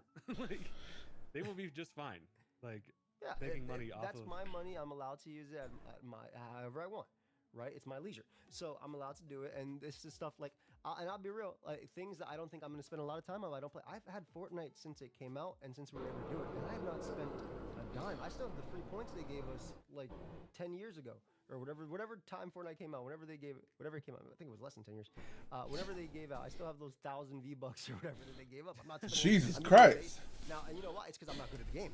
Right, so if I'm not good at the game, I don't see the value in actually buying all these and doing anything with that. But like, right. It's Pokemon something I'm gonna play for hours and hours and hours at end. Especially this has the potential to be, this is the competitive Pokemon hub forever, right? I have Yeah. no idea. It's gonna be that. Like, I assume forever. Yeah. Right? Like, Yeah. I assume so, yeah. Why they're making this game. Yeah, I mean, I Also, would which still has been hope. said, the early gameplay footage that we did see didn't look great, but I will say some of the stuff that was even in the... Did you see the intro trailer that one of the Japanese accounts on posted? the not It looks really American, good now. yeah, It is better. on not Pokemon during the presents. Yes, I did. It looks really, really good. We also got backstory. We got Who is more. that? Shade. You know, the Frontier City and everything. I'm actually a little bit excited because maybe there's ways to actually progress through the game that's like separate than just battling actual people, right? I was kind of thinking it almost felt like Pokemon Battle Revolution for a second. And Battle Revolution for the week was so peak. The Pokemon in there, they felt like actually alive, bro. Actually fucking alive. It actually looked like it too. There was even like a big stadium that looked pretty similar to what the exactly Battle Revolution thing looked like, which is cool. I mean, this is the game that we've wanted for a long time. And to the defense of it, like you talked about, you know, you play Fortnite for a decade and never have to spend $1 and be fine. Theoretically, you could. I mean, you will be able to have something close to that if you just work with Pokemon Home and cycle in and out your mons and never want to deal with buying anything. You theoretically, that is, I guess, an option. But technically, you're still buying shit though. You still pay for Home, and still gotta pay for the game. So you're still paying at least $80 for your services. not as easy as Will it you be should Will you be able to have the best of the best as well while doing that too? Yeah, That's the thing. that is true. Right? I guess yeah. When it comes to, we just don't know like. Or when it what? Or comes what down if to, like, they? What if during the time your five or six teams, I guess five, are filled up, and then the Yep. metagame switches to the legendary metagame, right? Or the Yep. Dynamax plus terrestrializing metagame while you have these, right? And obviously, you get the 22 swapping a day, but like, there's so many. This is my issue as well. There's so many Pokemon. Yep. There are over 1,000. Over Pokemon. that, yeah, over 1,000. Granted, not every single Pokemon is competitively viable. If we count out every single first stage, So boom, right? There's still at least 500 lines you can use. At least 500. If you want to do even lower, like 250 baby stage Pokemon, at least, right? And that are runnable that you can actually use and do decently with. some of the middle stage Pokemon, though, with Eviolite, a lot of them have shown that they're better than the evolutions. Take Electabuzz versus Electivire, etc., or Magmar versus Magmortar. Yeah. If you cut those out, there's still hundreds of viable Pokemon. And Yeah. yes, you have your Incineroar on top, you have your Rillaboom on top, you have in the legendary metagames, you have your Calyrex Shadow Rider, you have your Miraidon, but I still want to be able to play with what I want to be able to, especially because the thing that's selling the game for me is not only the actual competitive scene. And it's really surprising for Magmar. He's actually gotten better. Like, I'm pretty sure if I go to the Showdown right now, Pokemon Showdown, he's actually decently tiered.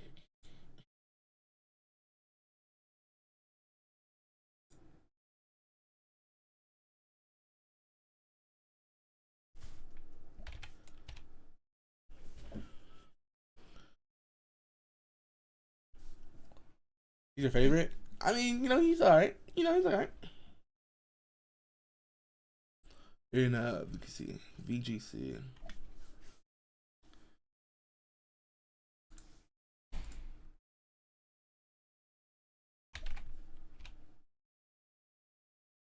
Yeah.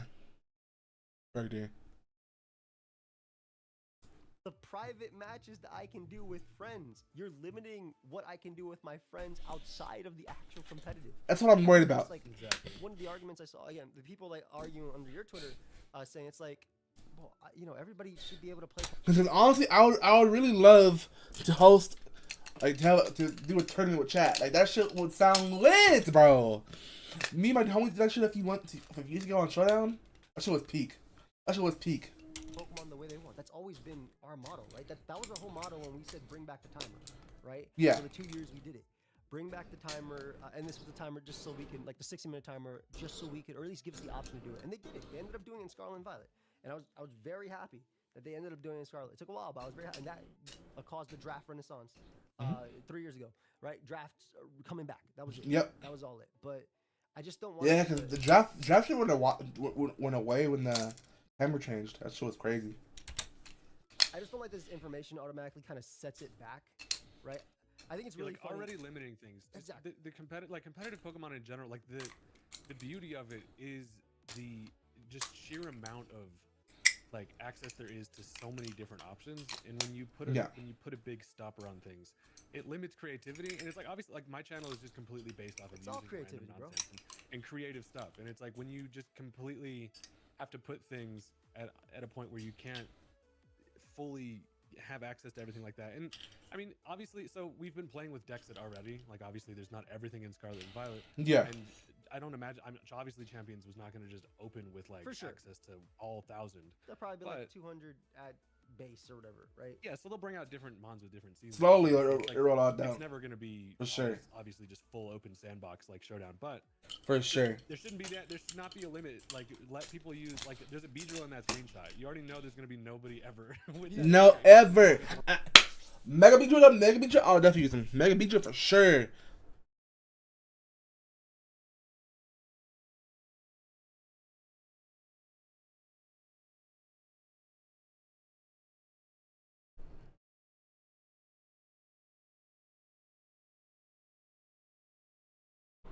I'm gonna use, okay, let me know. That's let me tell weird. you something, bro. I'm gonna use Mega Beedrill, then I'm gonna use Dynamax Beedrill, and I'm gonna use Z Beedrill with that, like the acid downpour Beedrill, that 95 base power. Like there's limits to what it could do. Like, and then again, I like to take, and the reason I want to Hayden on this specifically is because Hayden is a good example of someone who's just been doing. Hayden's the GOAT. Been doing since the beginning with Wi-Fi battles and using fun. Bro, do y'all remember the fucking Hayden the music videos when he used the Pokemon in the video and matched it to the lyrics? Like, holy shit. That shit was peak, like, 2009, bro. Like, I don't know. Unconventional Pokemon and trying it out, bro. How many times can you, and I gave the Beedrill example because how many times can you use Beedrill, bro? If you have 30 months, how many times can you do this? Again, he'll be able to swap and he'll be playing enough that he'll be able to do it. But if you have this game to lower the barrier of entry, yeah, you're putting up blocks before it even begins. And that's just... It comes down to, like, I had people angry in my thing about the 33 Pokemon. And, like, I'm obviously going to be critical about that, and it's coming from a place from like I'm probably one of the only channels right now that's done just complete singles Wi-Fi on cartridge on YouTube forever. Yep. And yeah, there's nobody out there that wants this to succeed more than me. And if it's good, it directly helps me out more than almost anybody out there. So I'm like, you guys act like I'm being critical and trying to hate on the thing, but I want this to be good. And it comes from a place where I need this. I really would love for it to be better than giving people a handful of things to work with. Like, that just completely ruins. I mean, there's way more to discuss than just the 30 limit, obviously. But that's just. But this is the big one. That was the kind of the big one that we wanted to at least talk about in this. Like, I'm still excited for obviously Pokemon Champions coming. All right, well, that's good enough for me. All right, we're gonna move on to some Liwu Fufus.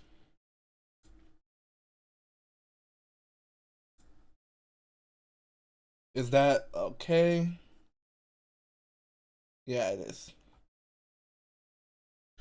Alright. Dokkan.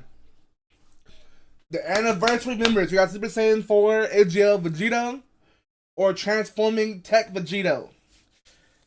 Personally, Tech Vegito's way cooler.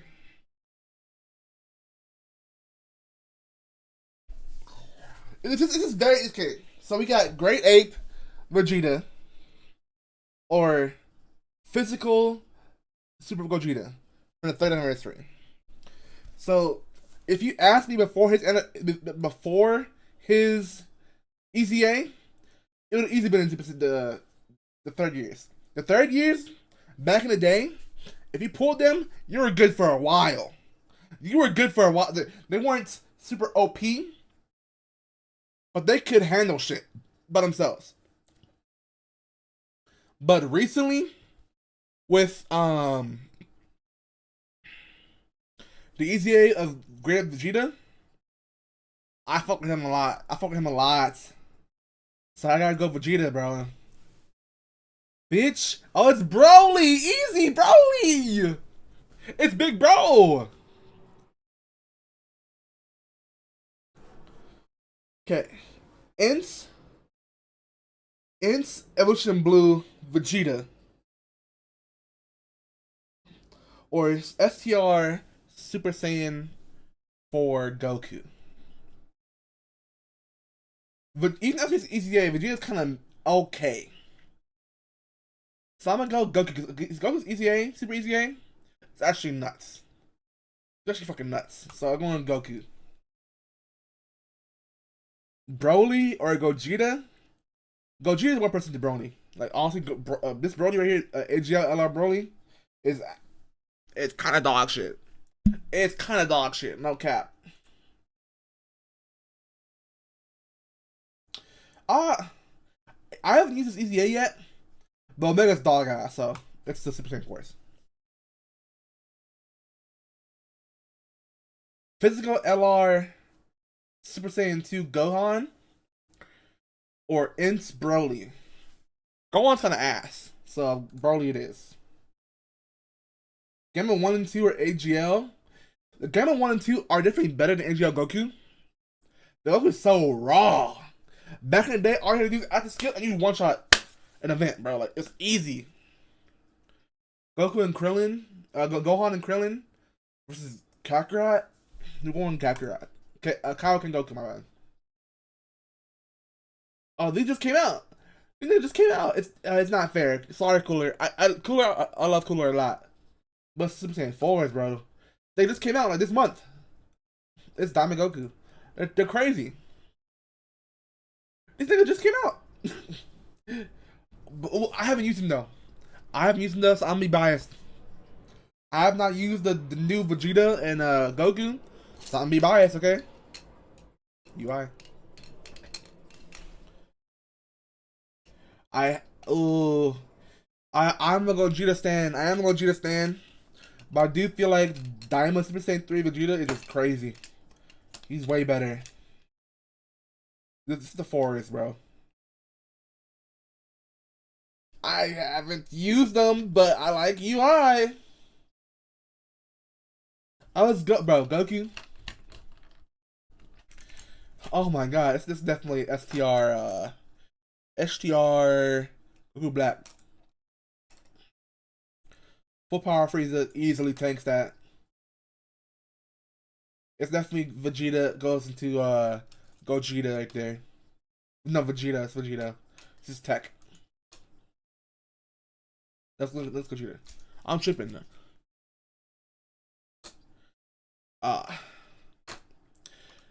So this is the physical LR. They're definitely better than Cell. Cell is, bro, they washed up. I prefer Zamasu, to be honest. This ETA is really nice. But I'm gonna be biased again. Janemba. They carried more. The Dodgers are fucking stupid. This one, although it's objectively Super Saiyan Goku, Vegeta carries. Oh my gosh, Gogeta, Beast Gohan. Oh, they're getting set up. They're getting set up. Oh my god. It's okay. Vegeta's already in there. We're good. Ironically, Z Fighters. So, once again, right? Once again, if it was before the EZA, I would have chose Card for Goku. No!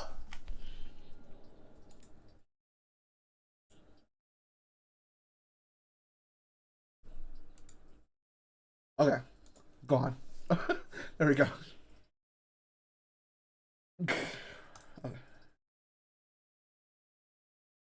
Okay, EZAs.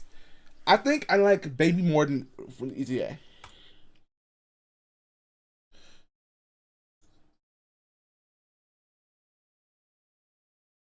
Tech Vegeta.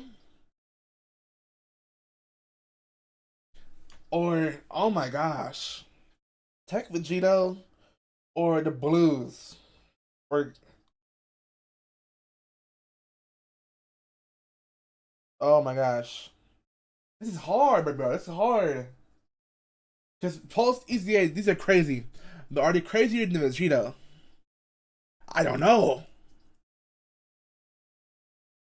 I prefer the Super Saiyan 4s than the gods. So I'm gonna go Vegeta. Omega stupid. We want Omega. Unironically, Tech Super Saiyan 4. Okay. It came back around. And right now, bro, it's Vegeta, bro. Broly literally takes a shit on this Goku. Alright. I'm gonna be objective. And so it's the Super Saiyan 4s. It's me, Broly, easily. He's the man's crazy. His Rob's crazy. They just came out, so they're stupid. They just came out, so it's stupid. I'm being biased, guys. The 4s. Objective. I like both of these cards. I like running both of these cards. So I can't be subjective here. So objectively, I think Goku Black does hit harder than Frieza, I believe. You really have to. His defense is dog shit. So I'm gonna go Goku Black. This is Gogeta, so we're going Gogeta right here. We're gonna go Janemba. AGL, oh, they got set up. They got set up. Oh my god, they got set up from hell. We're gonna go Gogeta.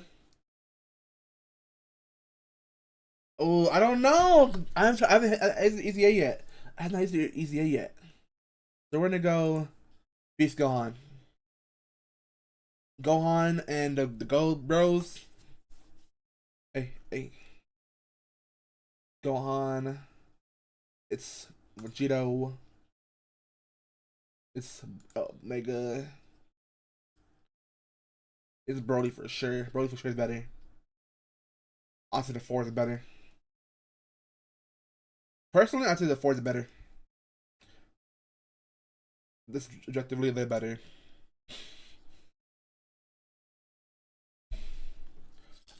I actually don't know again.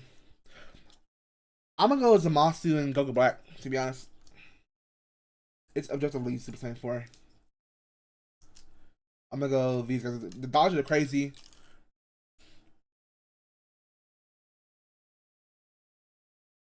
I really want to pick Gohan. I've been really enjoying using Gohan in the anniversary events and stuff like that.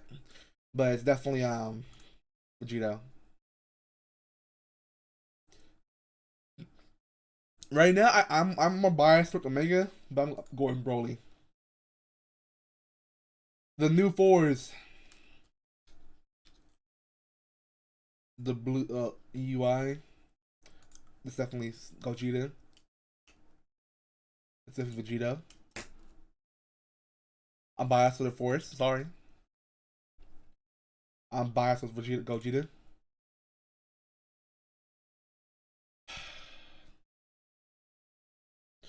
I'm gonna be biased again because I haven't pulled these guys yet. So, Gogeta. Are we gonna fuck or not? In Wallace. Alright. Who has the most aura?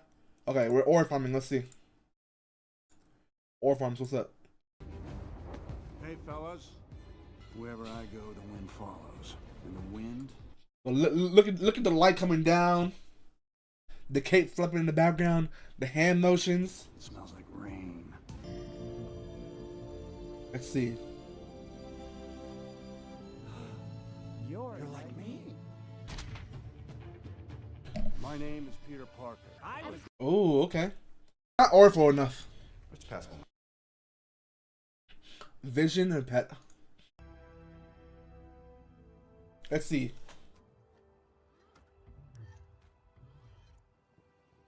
Oh, look at it come down. We see the cape, is okay. We see the cape, okay. All tried.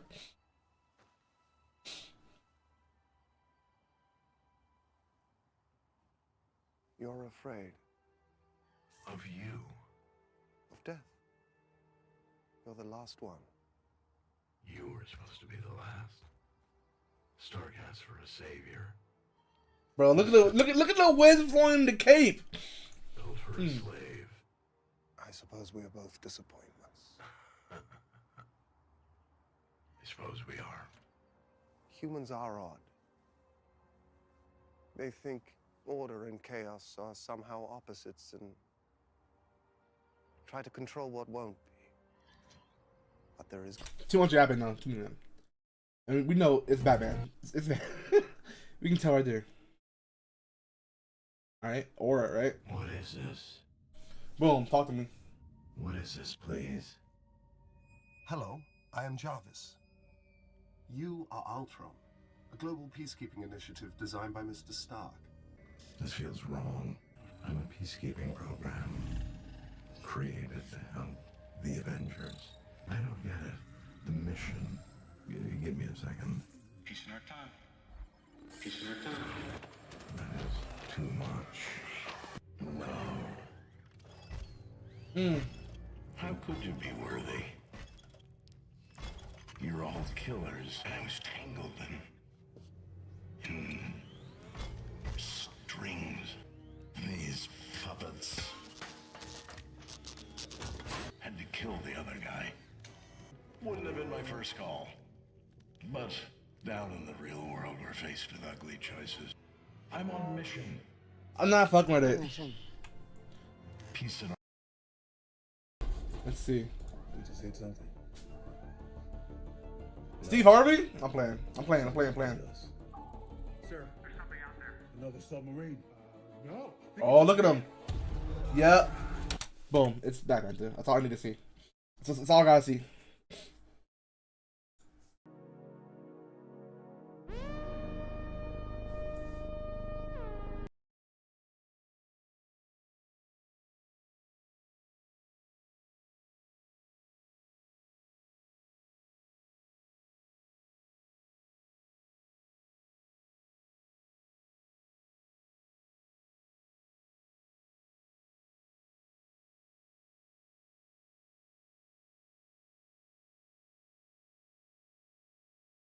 Okay, that was hard. That last post was hard.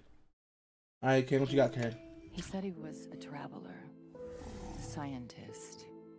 Okay, out of order alone, I don't. They're showing these long ass fucking scenes, bro. Full fights. I don't need scenes. We're not doing this shit. Alright, blind ranking non characters. Dry, easily. Minato, bro. What the fuck are they doing, bro? Toby. Pain. Kurama. Minato.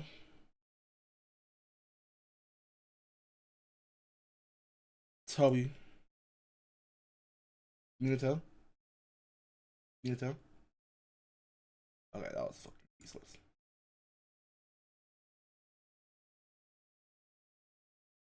Okay.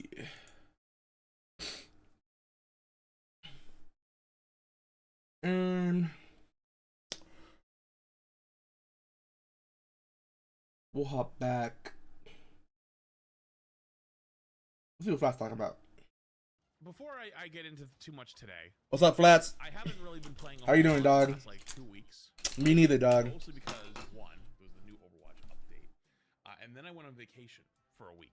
So I've been gone, and in that time, a lot of people have been talking about how Rivals is not doing too hot. And actually, let's back that up with a little data. Currently, it is 2:18 on a what is today? Is today on a Wednesday? 2:18 on a Wednesday in the afternoon. 60,000 players. Yeah, 60,000 is pretty damn good. But that's much, much, much lower than it was, say, just a month ago. Or even before that, during the Deadpool season. 200, much yeah. higher than that. It's just a daily... it's a low. It's a low. That said, though, I believe, if I am not incorrect, this is the off time for the Rivals Debs was January. I think that's like their holiday season, I believe. I don't even think they were really there. So it actually is very similar to like if you played Overwatch, how December basically Blizzard disappears for the whole month. Or if you play WoW, they disappear for the month. It's the same thing for China in January, for Chinese New Year. That said, though, a lot of people right now have been clamoring that the game is quote-unquote dead. And I hate to say this again, dying.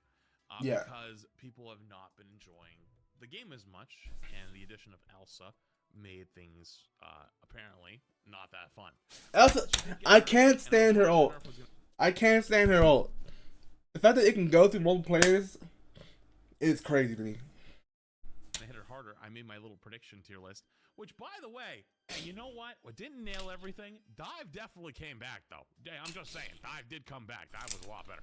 Yeah, Dive is crazy right now. Though, there was an event last night where Rivals was announcing a bunch of stuff in person, actually. Oh. I don't think any of these tweets that I have show clips from the event, but like Guang Guang was there. Danny Koo, who's like the literal creator of Marvel Rivals, was there. Cool guy, by the way. I've met him before. This is just like some of the highlights that they just ended up dropping on Twitter after. Like this one, which says 2026 is packed with brand new heroes, content, and more. This year, we'll be turning up the heat, bringing exciting new modes, jaw-dropping maps, and exclusive PvE modes with an S.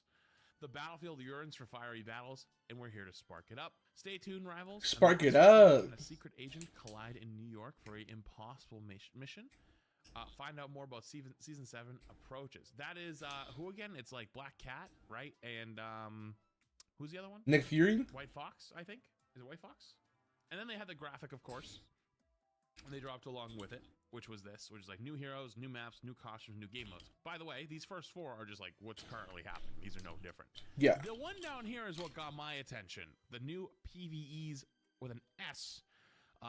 If it's anything like the Halloween event, which in the way they spoke about was kind of a little bit of a throwaway, right? A little bit of a throwaway, but if it ends up being more than that, I think there's some real potential it could be. New systems and more. They then dropped this as well, which there's videos along. Yeah, see, this is why this Marvel Rivals has an opportunity to be really peak right now, right? They can put shit out according to the timeline of movies. So Doomsday's coming out, so they're doing some Doomsday shit. Like with this as well, but like they're basically just like talking. As every 2 months they're doing some more adventure stuff to hype it up for Doomsday. That's fucking crazy. That's fucking crazy. And I'm just saying, if the hero that comes out in December is not Doctor Doom, there's gonna be an issue. It's gonna be an issue. But so this is a little bit of the speedrun version. The path to Doomsday begins. New game modes and in-game events inspired by the Infinity Saga are coming to Marvel Rivals. Yep. Explore the full roadmap starting in April and continuing through to October to discover what's to come. In December, we'll be fully igniting the battlefield with all new in-game content to celebrate the release of Marvel Studios' Avengers Doomsday, which is kind of what I was always kind of hoping. Yes. I was always wondering when they were going to start doing these like movie tie-ins, segmented like events, because they just have so many they could end up doing.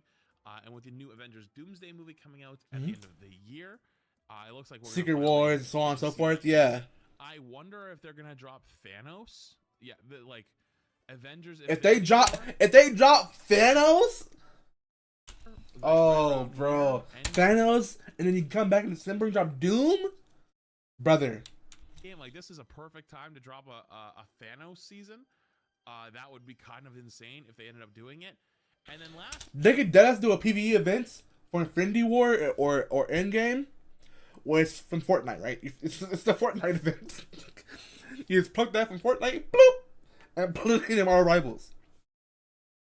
You'll see Thanos standing around. There's people standing around. You can talk to them, do shit. You can fight them or play as them. That'd be crazy. Not least of the tweets that I have is this one from The God of Mischief Rules the Battlefield. This April, the tie-in event with Marvel Studios, the Avengers will feature a new limited time special game mode. In an asymmetrical PvP mode, one player plays as Loki, facing off against 6 other players who play as different heroes. Loki is equipped with an all-new skill set. Wait, asymmetrical? They're doing Dead by Daylight? They're doing a Dead by Daylight ass fucking. Oh my god, bro. What? Loki versus. Oh my god. They're using their brains now, Chad. They're using their fucking brains. Deception, illusions, and powerful Infinity Stone abilities to turn enemies against each other. To claim victory, the other heroes can also summon Hulk under certain conditions, recreating iconic scenes from the film. Master deception, mind control, and make the battlefield player, which sounds hilarious, but also fun. Yeah, actually, bro. Oh my gosh. The same thing I thought of is like the 11 kids versus 1 dad game mode from Overwatch, where you have one giant hero basically stomping on all the rest, and it's like they have to kill him once, but you have to kill 100 of them, which would be funny as shit if it's something even close to it at all. Regardless, though, based on that, and based on what's been happening recently, and what people have been talking about, I kind of have a different, I guess, feeling about the game, I think, than most people do. a lot of people don't feel hopeful about the game. Yeah. Other than one thing. There's Oh one my thing I God, wanna that's nasty. slam them on, but I might do a whole different video on it as well. But I'm actually genuinely mostly like hopeful for Rivals. Yes, their meta isn't always like It's their not. balancing isn't great. Yep. But like, can I be real with you for half a second? Why does everyone keep repeating the same phrase over and over that the meta never changes in Rivals? Because like it absolutely has changed multiple times. Right? In 1 year, it has changed many, many, many times. You can say we had a Flyer season. We've had Dive Daredevil seasons. We had the Dive Psylocke season. We've had Poke Hella Hawkeye seasons. We had Poke Phoenix Hella Hawkeye or Hella seasons. We've had triple support. We've had triple support with the Animal Crossing backline, Rocket Jeff, and then either like a Mantis or Ultron or anything like other than that. The only metas we've never really truly had is we've never had a Scroll Girl meta. We never had a Scarlet Witch meta. Thank God. We've never had. Thank God. Let me see. Am I missing? We've never had a Blade meta. We've had all of them. Everyone else has pretty much been meta at least once. Like Thing is really good right now. Angela was really good last season. Hulk was really good when the game first came out and is a little better now. Cap was amazing in season 2. Oh, Black Widow, I guess. Black Widow's never had a good season. BP used to be insane, but kind of got nuked. Adam Warlock was insane when the game first came out. Has had like small windows where he's been okay, but honestly, ever since the beginning of the game, he's kind of fallen off. Cloak and Dagger is actually pretty decent this season, even though I think she's not as good into Dive, and I think he's going to fall off with Dive becoming stronger when Poke was good. Daredevil's been pretty much good since he came out. Tank Pool, by the way, hard meta right now. Everyone's calling. And he called that shit. I know for Flats called that shit. Well, no one, if that book first came out, everyone's like, "Oh, support pool is broken. Support pool is broken." And Flats is like, I mean, low key to me, it's Tank Pool. And boom, Tank Pool's going crazy right now. For his nerfs, support and DPS, I don't know if they're that strong, but Tank Pool 100%. Strange is basically been strong since he came out. Elsa, do I really need to say anything? Emma's been pretty much good since. That's Elsa's. She's fine as fuck, bro. She came out dominated for. Gooner alert. Groot's been insane.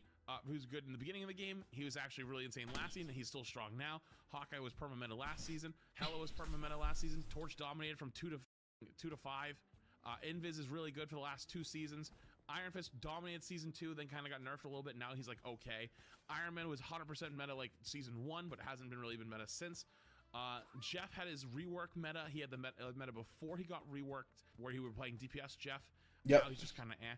Loki has been meta many times, either with triple support, Mantis Loki, Luna Loki, Cloak Loki, Invis Loki. Luna dominated like the first 4 seasons by herself. Magic, I don't know if we've ever had like a true Magic meta. She's always just been a good ranked DPS. But like meta, I don't know if I'd say meta, but like has the highest win rate from every DPS consistently every season. Mag's been meta pretty much every single season. Mantis has been meta 3 or 4 times from season 0, season 1. Got nerfed a little bit, came back with triple support multiple times. Mr. Fantastic was meta in season 2 when they buffed him a ton. Ever since then, he's never really been meta, but he's been like an okay pick. Moon Knight's been meta season 1, season 1.5. Got nerfed for a little bit. He was actually really strong last season. Namor's been meta multiple times with his team ups. He was meta like with the Rocket team up. Phoenix has been insane permaban recently. It still is meta now. Psylocke was dominating the game from season 1 to like season 5 until they kind of like made her an ult bot, and now she's like kind of not that good anymore. Rocket's been basically a ladder demon since he came out, ever since they changed his ult. Rogue has never had a true Rogue meta, but ever since they buffed her, she's actually been much stronger since her release. Never had a meta, nothing to say there. Season 2 meta, season 1 was very strong. Actually, is currently pretty strong right now.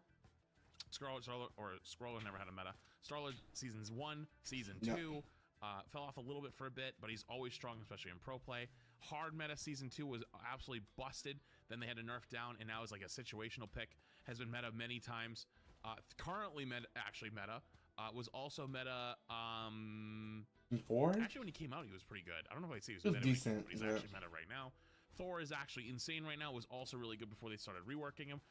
Ultron was insane the season he came out. Then they nerfed him a ton. Then he kind of came back a little bit with triple support with the 2 drones, and then they nerfed him again, so he's kind of fallen off. Venom's had multiple strong metas with Dive, although never been like the tank to pick. No, has been strong many times.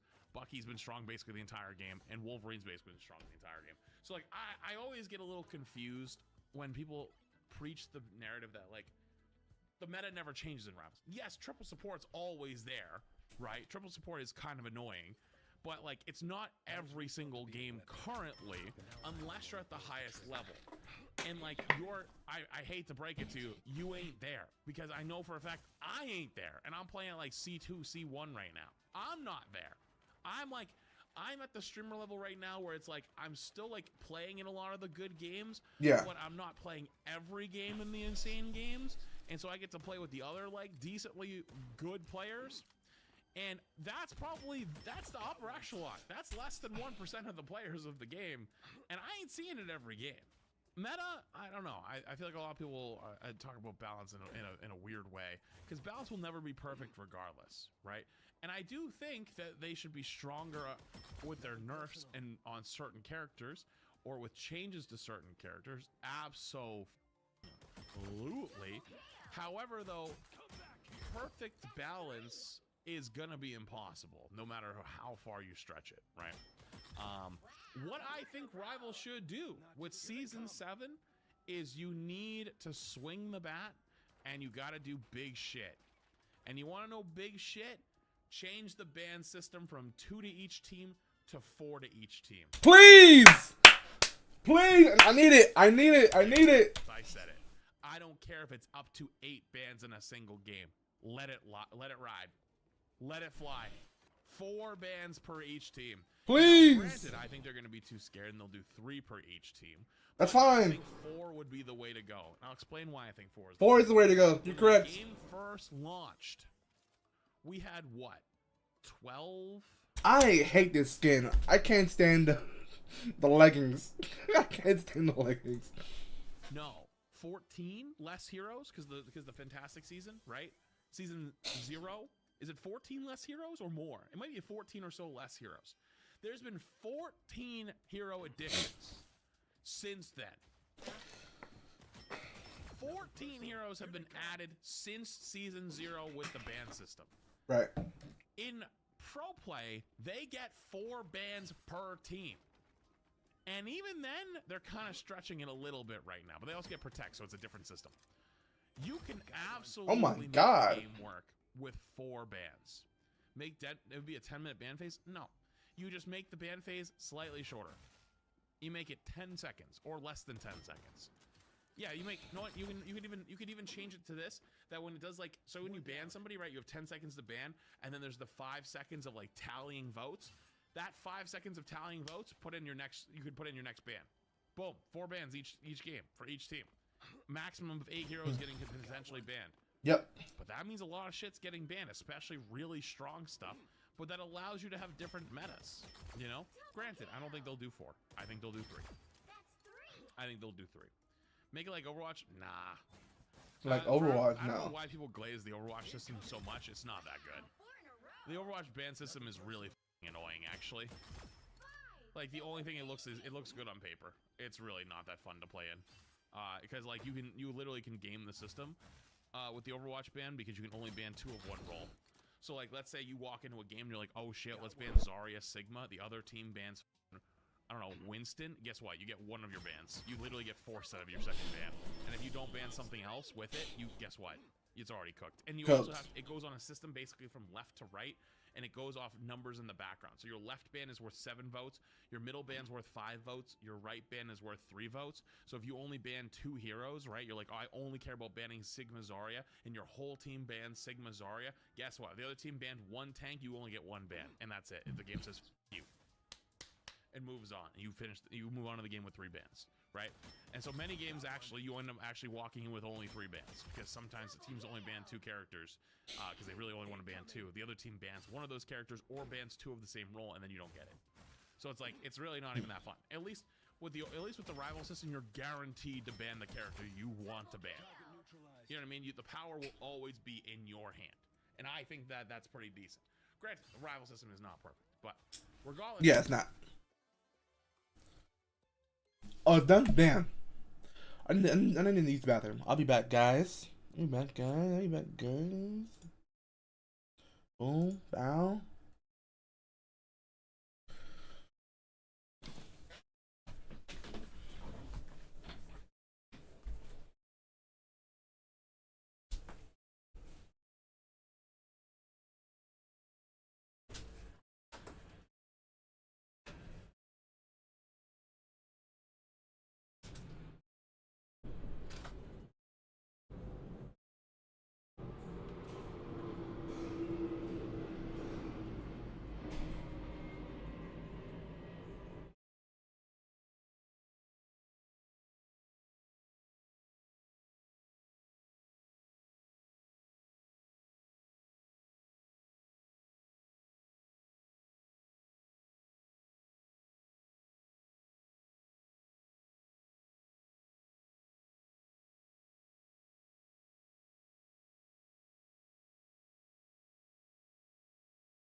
Burp. Burp, burp, burp, burp, burp, burp, burp. January 25th, 1980. 1980? A man vaults the counter at a Durban bank. Okay. Without shouting or wild shots. Oh. Just a calm voice. Fill it now. Oh, shit. 60 seconds later, he vanishes with $10,000. 10 vans. 30 minutes later, a police captain arrives to investigate. 30 minutes? He's gone. Teller, ABD promises justice, but he's the robber. Oh my God! God. Is in his glove compartment, but here's where it gets insane. He doesn't stop. Over 3 years, he robs 28 banks. Oh my God, he's good. He is good. So he processes the robbery. He disguises himself as a robber. Robs the bank. Leaves. When they get the call, he comes regularly. Like, yo, shit, bro, what happened, dog? Like, really? That's fucking crazy. We can't get him. Back to lead the investigations. He plants false leads. He sends his own detectives chasing phantoms. Yep. He describes the suspect to sketch artists, himself, and it gets worse. When they finally catch him, yeah, he fakes a back injury, escapes a maximum security prison, and forms a gang with 2 inmates he recruited from the inside. Oh, nigga, this is El Chapo? What the fuck it is? 20 more in 5 months? 20 more banks in 5 months. The government issues shoot-on-sight orders. Interpol launches an international manhunt. And somehow, millions of South Africans start cheering for him. He becomes a folk hero, a symbol, a ghost the system couldn't kill. How did one cop turn an entire police force into his cover? And what happened in Florida that ended him? Florida? Oh. Andre Stander wasn't born a criminal. Yeah. He was born a prodigy. Oh shit. The son of Major General Money heist. Man Stander, one of South Africa's highest-ranking police officials. Oh, South Africa. Graduated from the police academy at the top of his class in 1963. By his mid-20s, he'd earned his captain's bars, making him one of the youngest officers ever to hold that rank. Yeah. Stationed in Johannesburg in the late 1970s, he commanded a robbery investigation unit. He knew nerve and tendon, shift rotation. And so because he knew that, he could exploit it, he could take advantage of it. Oh my God. Bro, he's a genius. Radio protocols, surveillance blind spots, yep, average response times to different districts.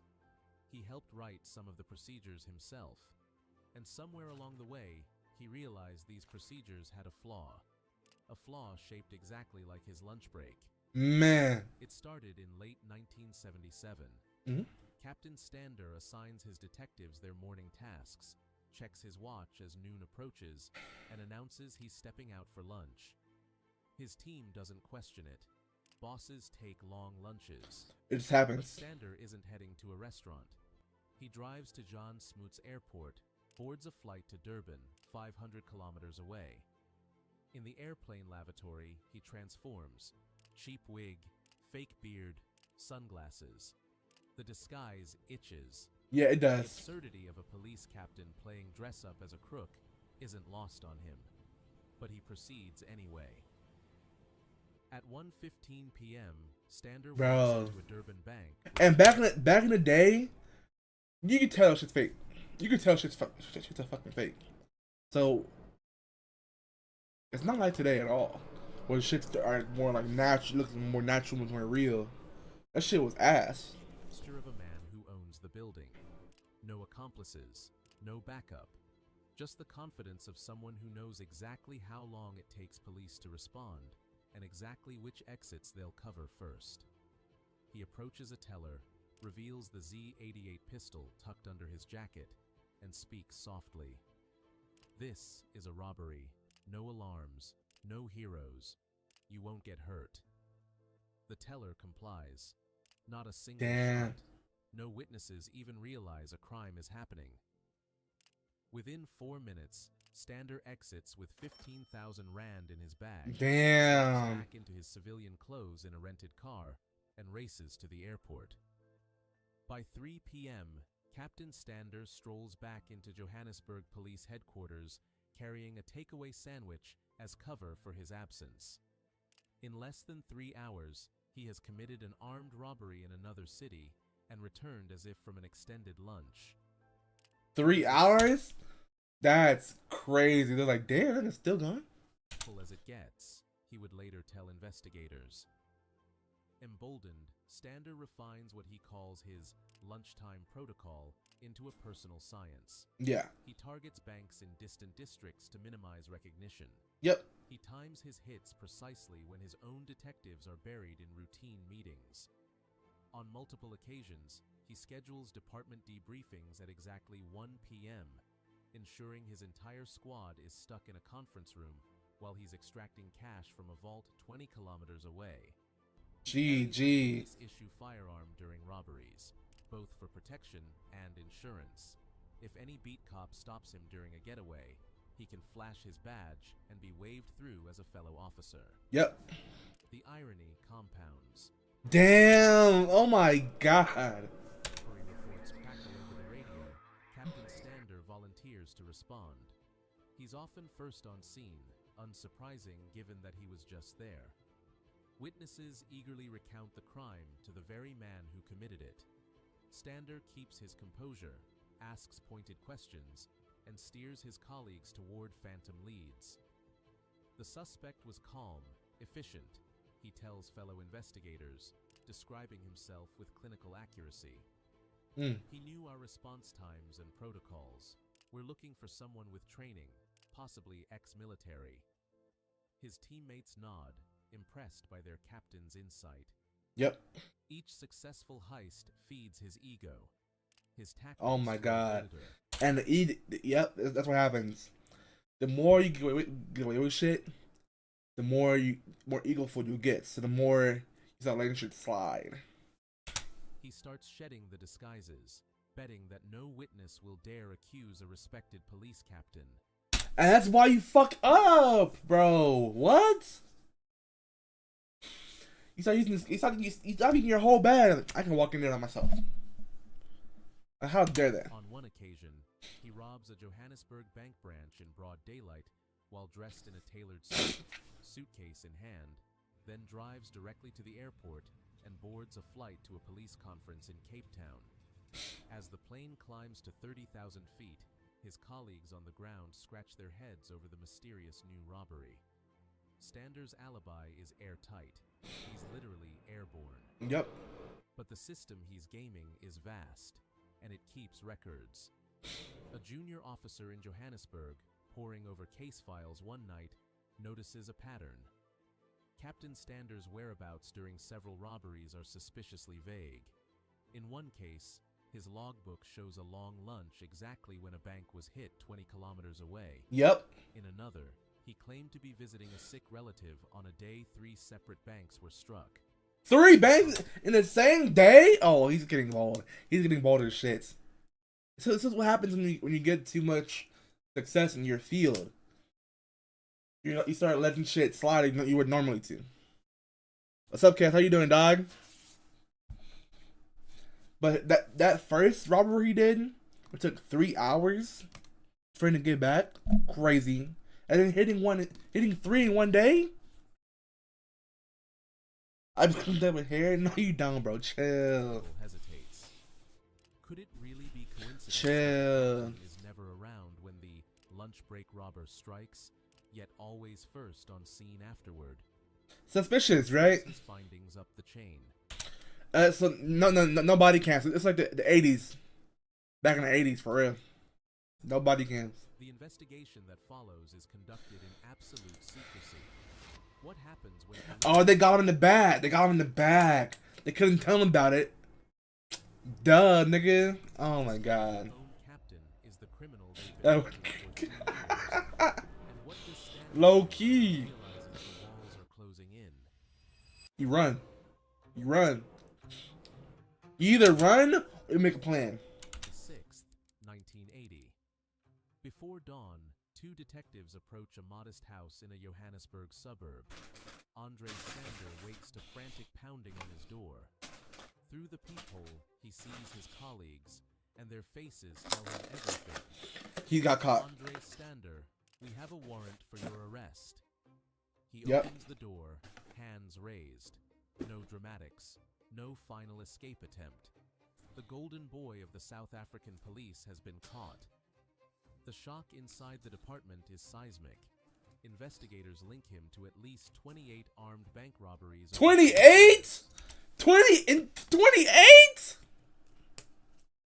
It's crazy, bro. It's crazy. You missed the little like previews, but this shit gets crazy.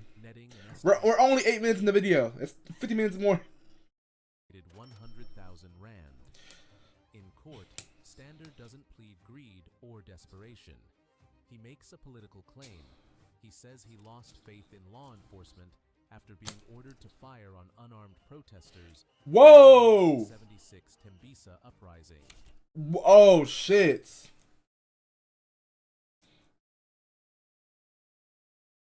Having to fire on unarmed civilians?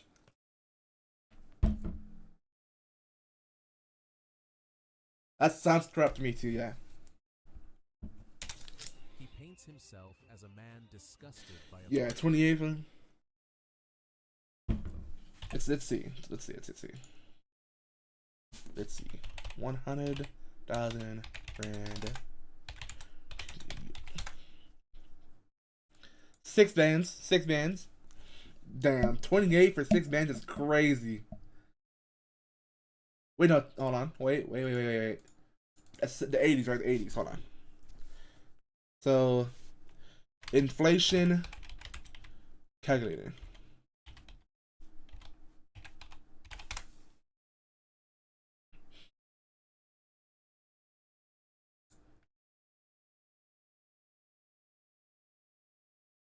So what was the rand to USD 1980?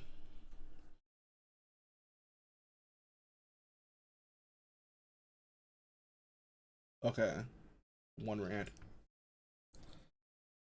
So 75 cents.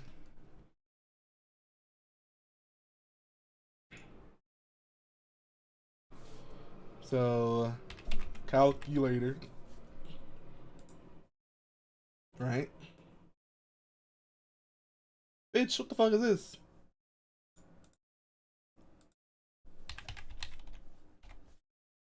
Calculator.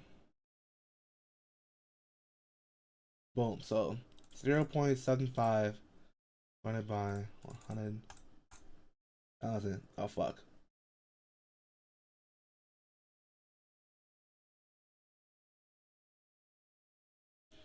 $75 grand, right? So boom, 75 grand. Okay. 75 grand, so 1980. 75 bands. 300 bands? 300 bands? Okay. Alright now. Apartheid's brutality, robbing banks as an act of rebellion against an unjust system. Some South Africans believe we up. A few see him not as a thief, but as a folk hero striking back at a rotten regime. His fellow officers roll their eyes. Many insist Stander was never even at Tembisa, that his contradicts the claim. The judge isn't swayed. Stander is convicted on multiple counts of robbery and sentenced to 75 years. Damn! To 17 with concurrent terms. They send him to Zonderwater Maximum Security Prison, a fortress of concrete and razor wire baking under the Transvaal sun. The message is clear. The system Andre Stander mocked will now bury him. But prison has a way of distilling people to their core. Of course. And Andre Stander's core is not remorse, it's calculation. Within months, Stander assesses his new world. He's surrounded by criminals of every stripe. What is this, he thinks, if not a talent pool? He's gonna start.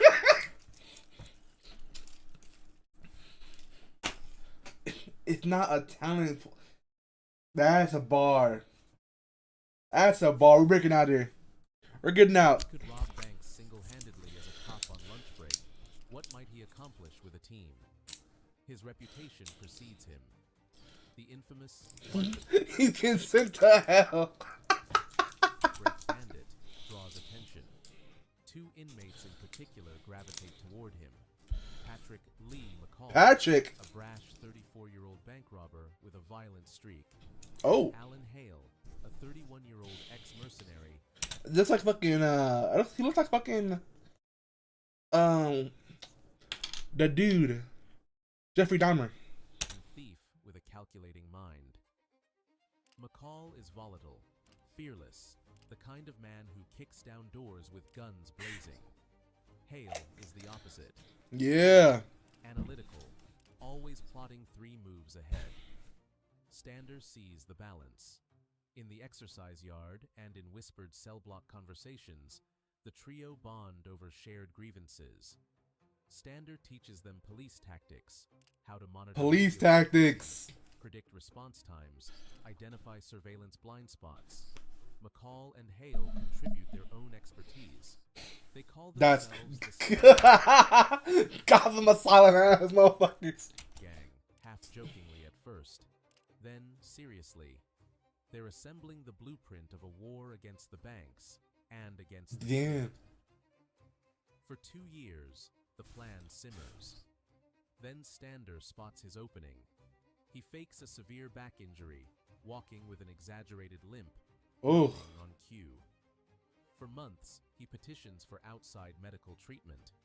Yeah. By mid-1983, Oh my god. Stander and McCall are allowed supervised visits to a physiotherapy clinic in Pretoria. Oh my god. And escorted by guards. August 11th, 1983. Yeah, they're out of there. They're gone. A physiotherapist turns away. Stander and McCall share a quick look. Stander doubles over, faking a spasm. When a guard moves to assist, Stander strikes with the takedown techniques he once taught cadets. McCall lunges at the second guard. In seconds, both guards are disarmed and bleeding. They got it with the razzle dazzle. The 1-2. The fake it and put it in my shoe. Oh my god. This is how drunk I'm getting out. You need help? Snap. Gone. The prisoners bolt through a side door, commandeer a doctor's Ford Granada in the parking lot, and vanish into Pretoria traffic. By the time sirens flood the streets, they've ditched the prison fatigues and melted into the city. Man! 6 weeks later, Alan Hale escapes Zonderwater through a separate scheme.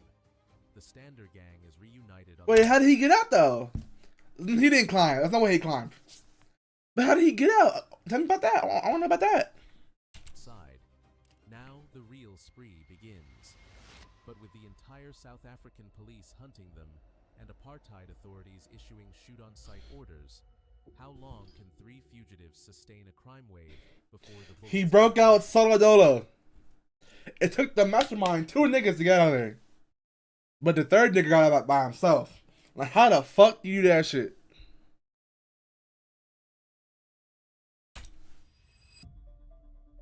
Like, how the fuck does that shit work? 1983 and January 1984, the Stander gang robs an That's Bane. South Africa.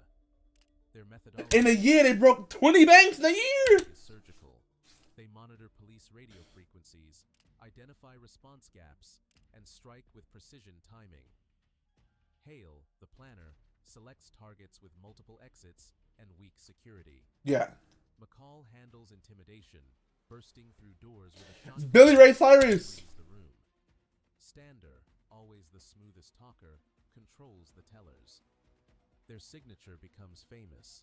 They wear outrageous disguises, Yeah. crack jokes, They're playing Payday. and treat hostages with unsettling courtesy. They're playing Payday. One teller reports that Stander murmured apologies for the fright. Take a deep breath. We won't hurt you. According to later accounts, he sometimes tips his hat on the way out and leaves a few rand notes behind as a gratuity for cooperative steps. Cause this shit, it does. Niggas just do this shit. We all think we're anime characters, bro. Deadass. The press dubs them the Stander Gang, and every morning South Africans rush to read about the latest heist. Stander himself can't resist the coverage. He's often spotted buying newspapers, devouring accounts of his own exploits. He's spotted? They know where he is and they can't get him? Is he El Chavo? What the fuck? For breakfast. Something strange happens on the streets. People start cheering them on. In the dark years of apartheid, many citizens, black and white, relish seeing the authorities humiliated by one of their own. Did it look like that? Yeah. Here is a white police captain thumbing his nose at an oppressive system and getting away with it in style. The gang's non-lethal tactics and gentleman robber image only fuel the legend. But the government is not amused. They're pissed. What began as a local embarrassment becomes an international humiliation. A white police captain turned outlaw, making fools of the police. The propaganda nightmare. Most likely, yeah. Authorities issue a new directive. This is no Exactly. longer about arresting criminals. It's about neutralizing a threat. Put them down. Special task force units, South Africa's equivalent of even though they're non-violent, put them down. WAT are assigned to the hunt. These officers carry military-grade firepower and orders to shoot first. The Stander Gang has been declared persona non grata. Stander knows how the police think.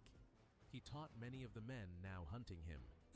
The gang rotates safe houses constantly, bouncing between rented luxury hideouts in upscale suburbs and seedy motels under false names. Yep.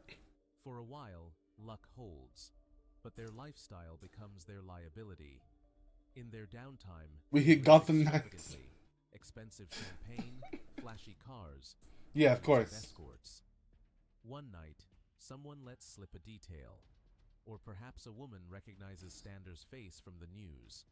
Either way, the information reaches the police. See? This is why you can't bring the hoes nowhere.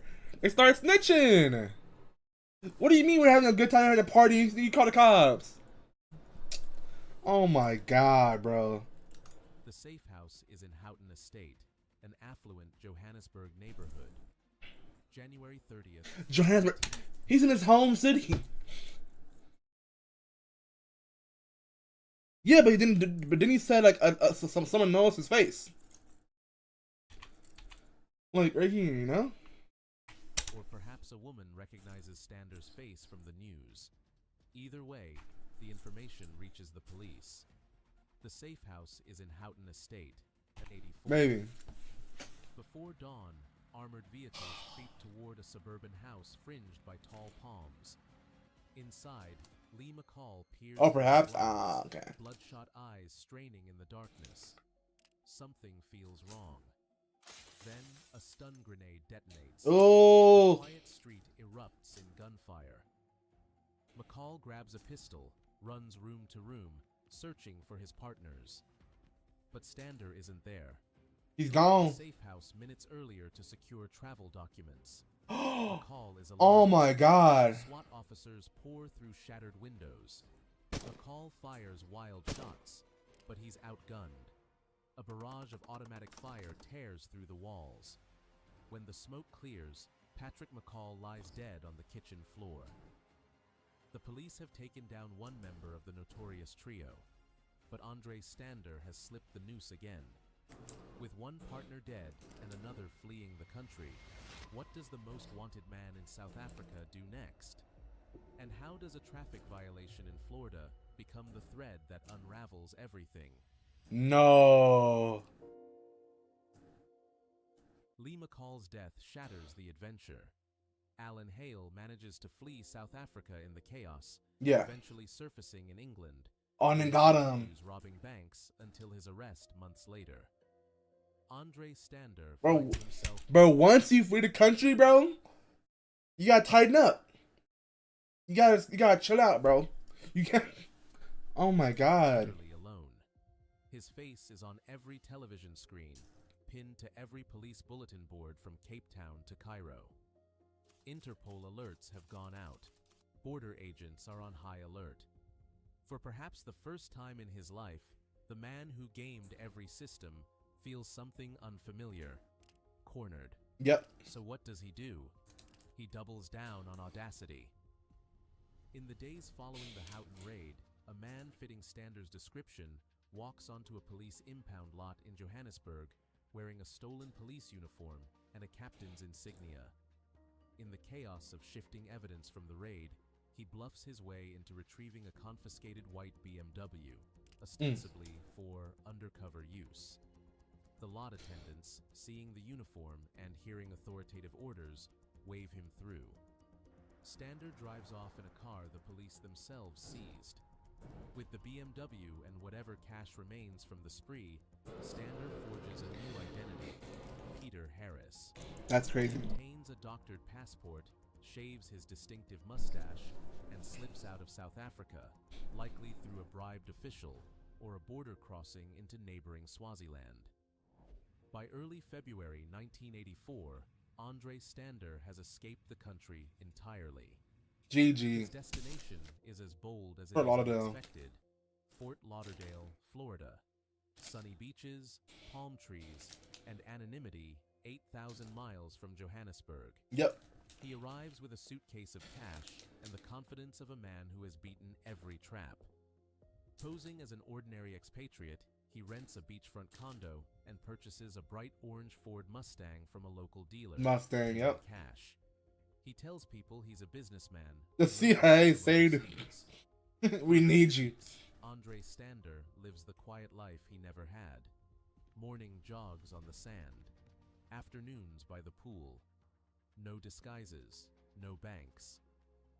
But old habits claw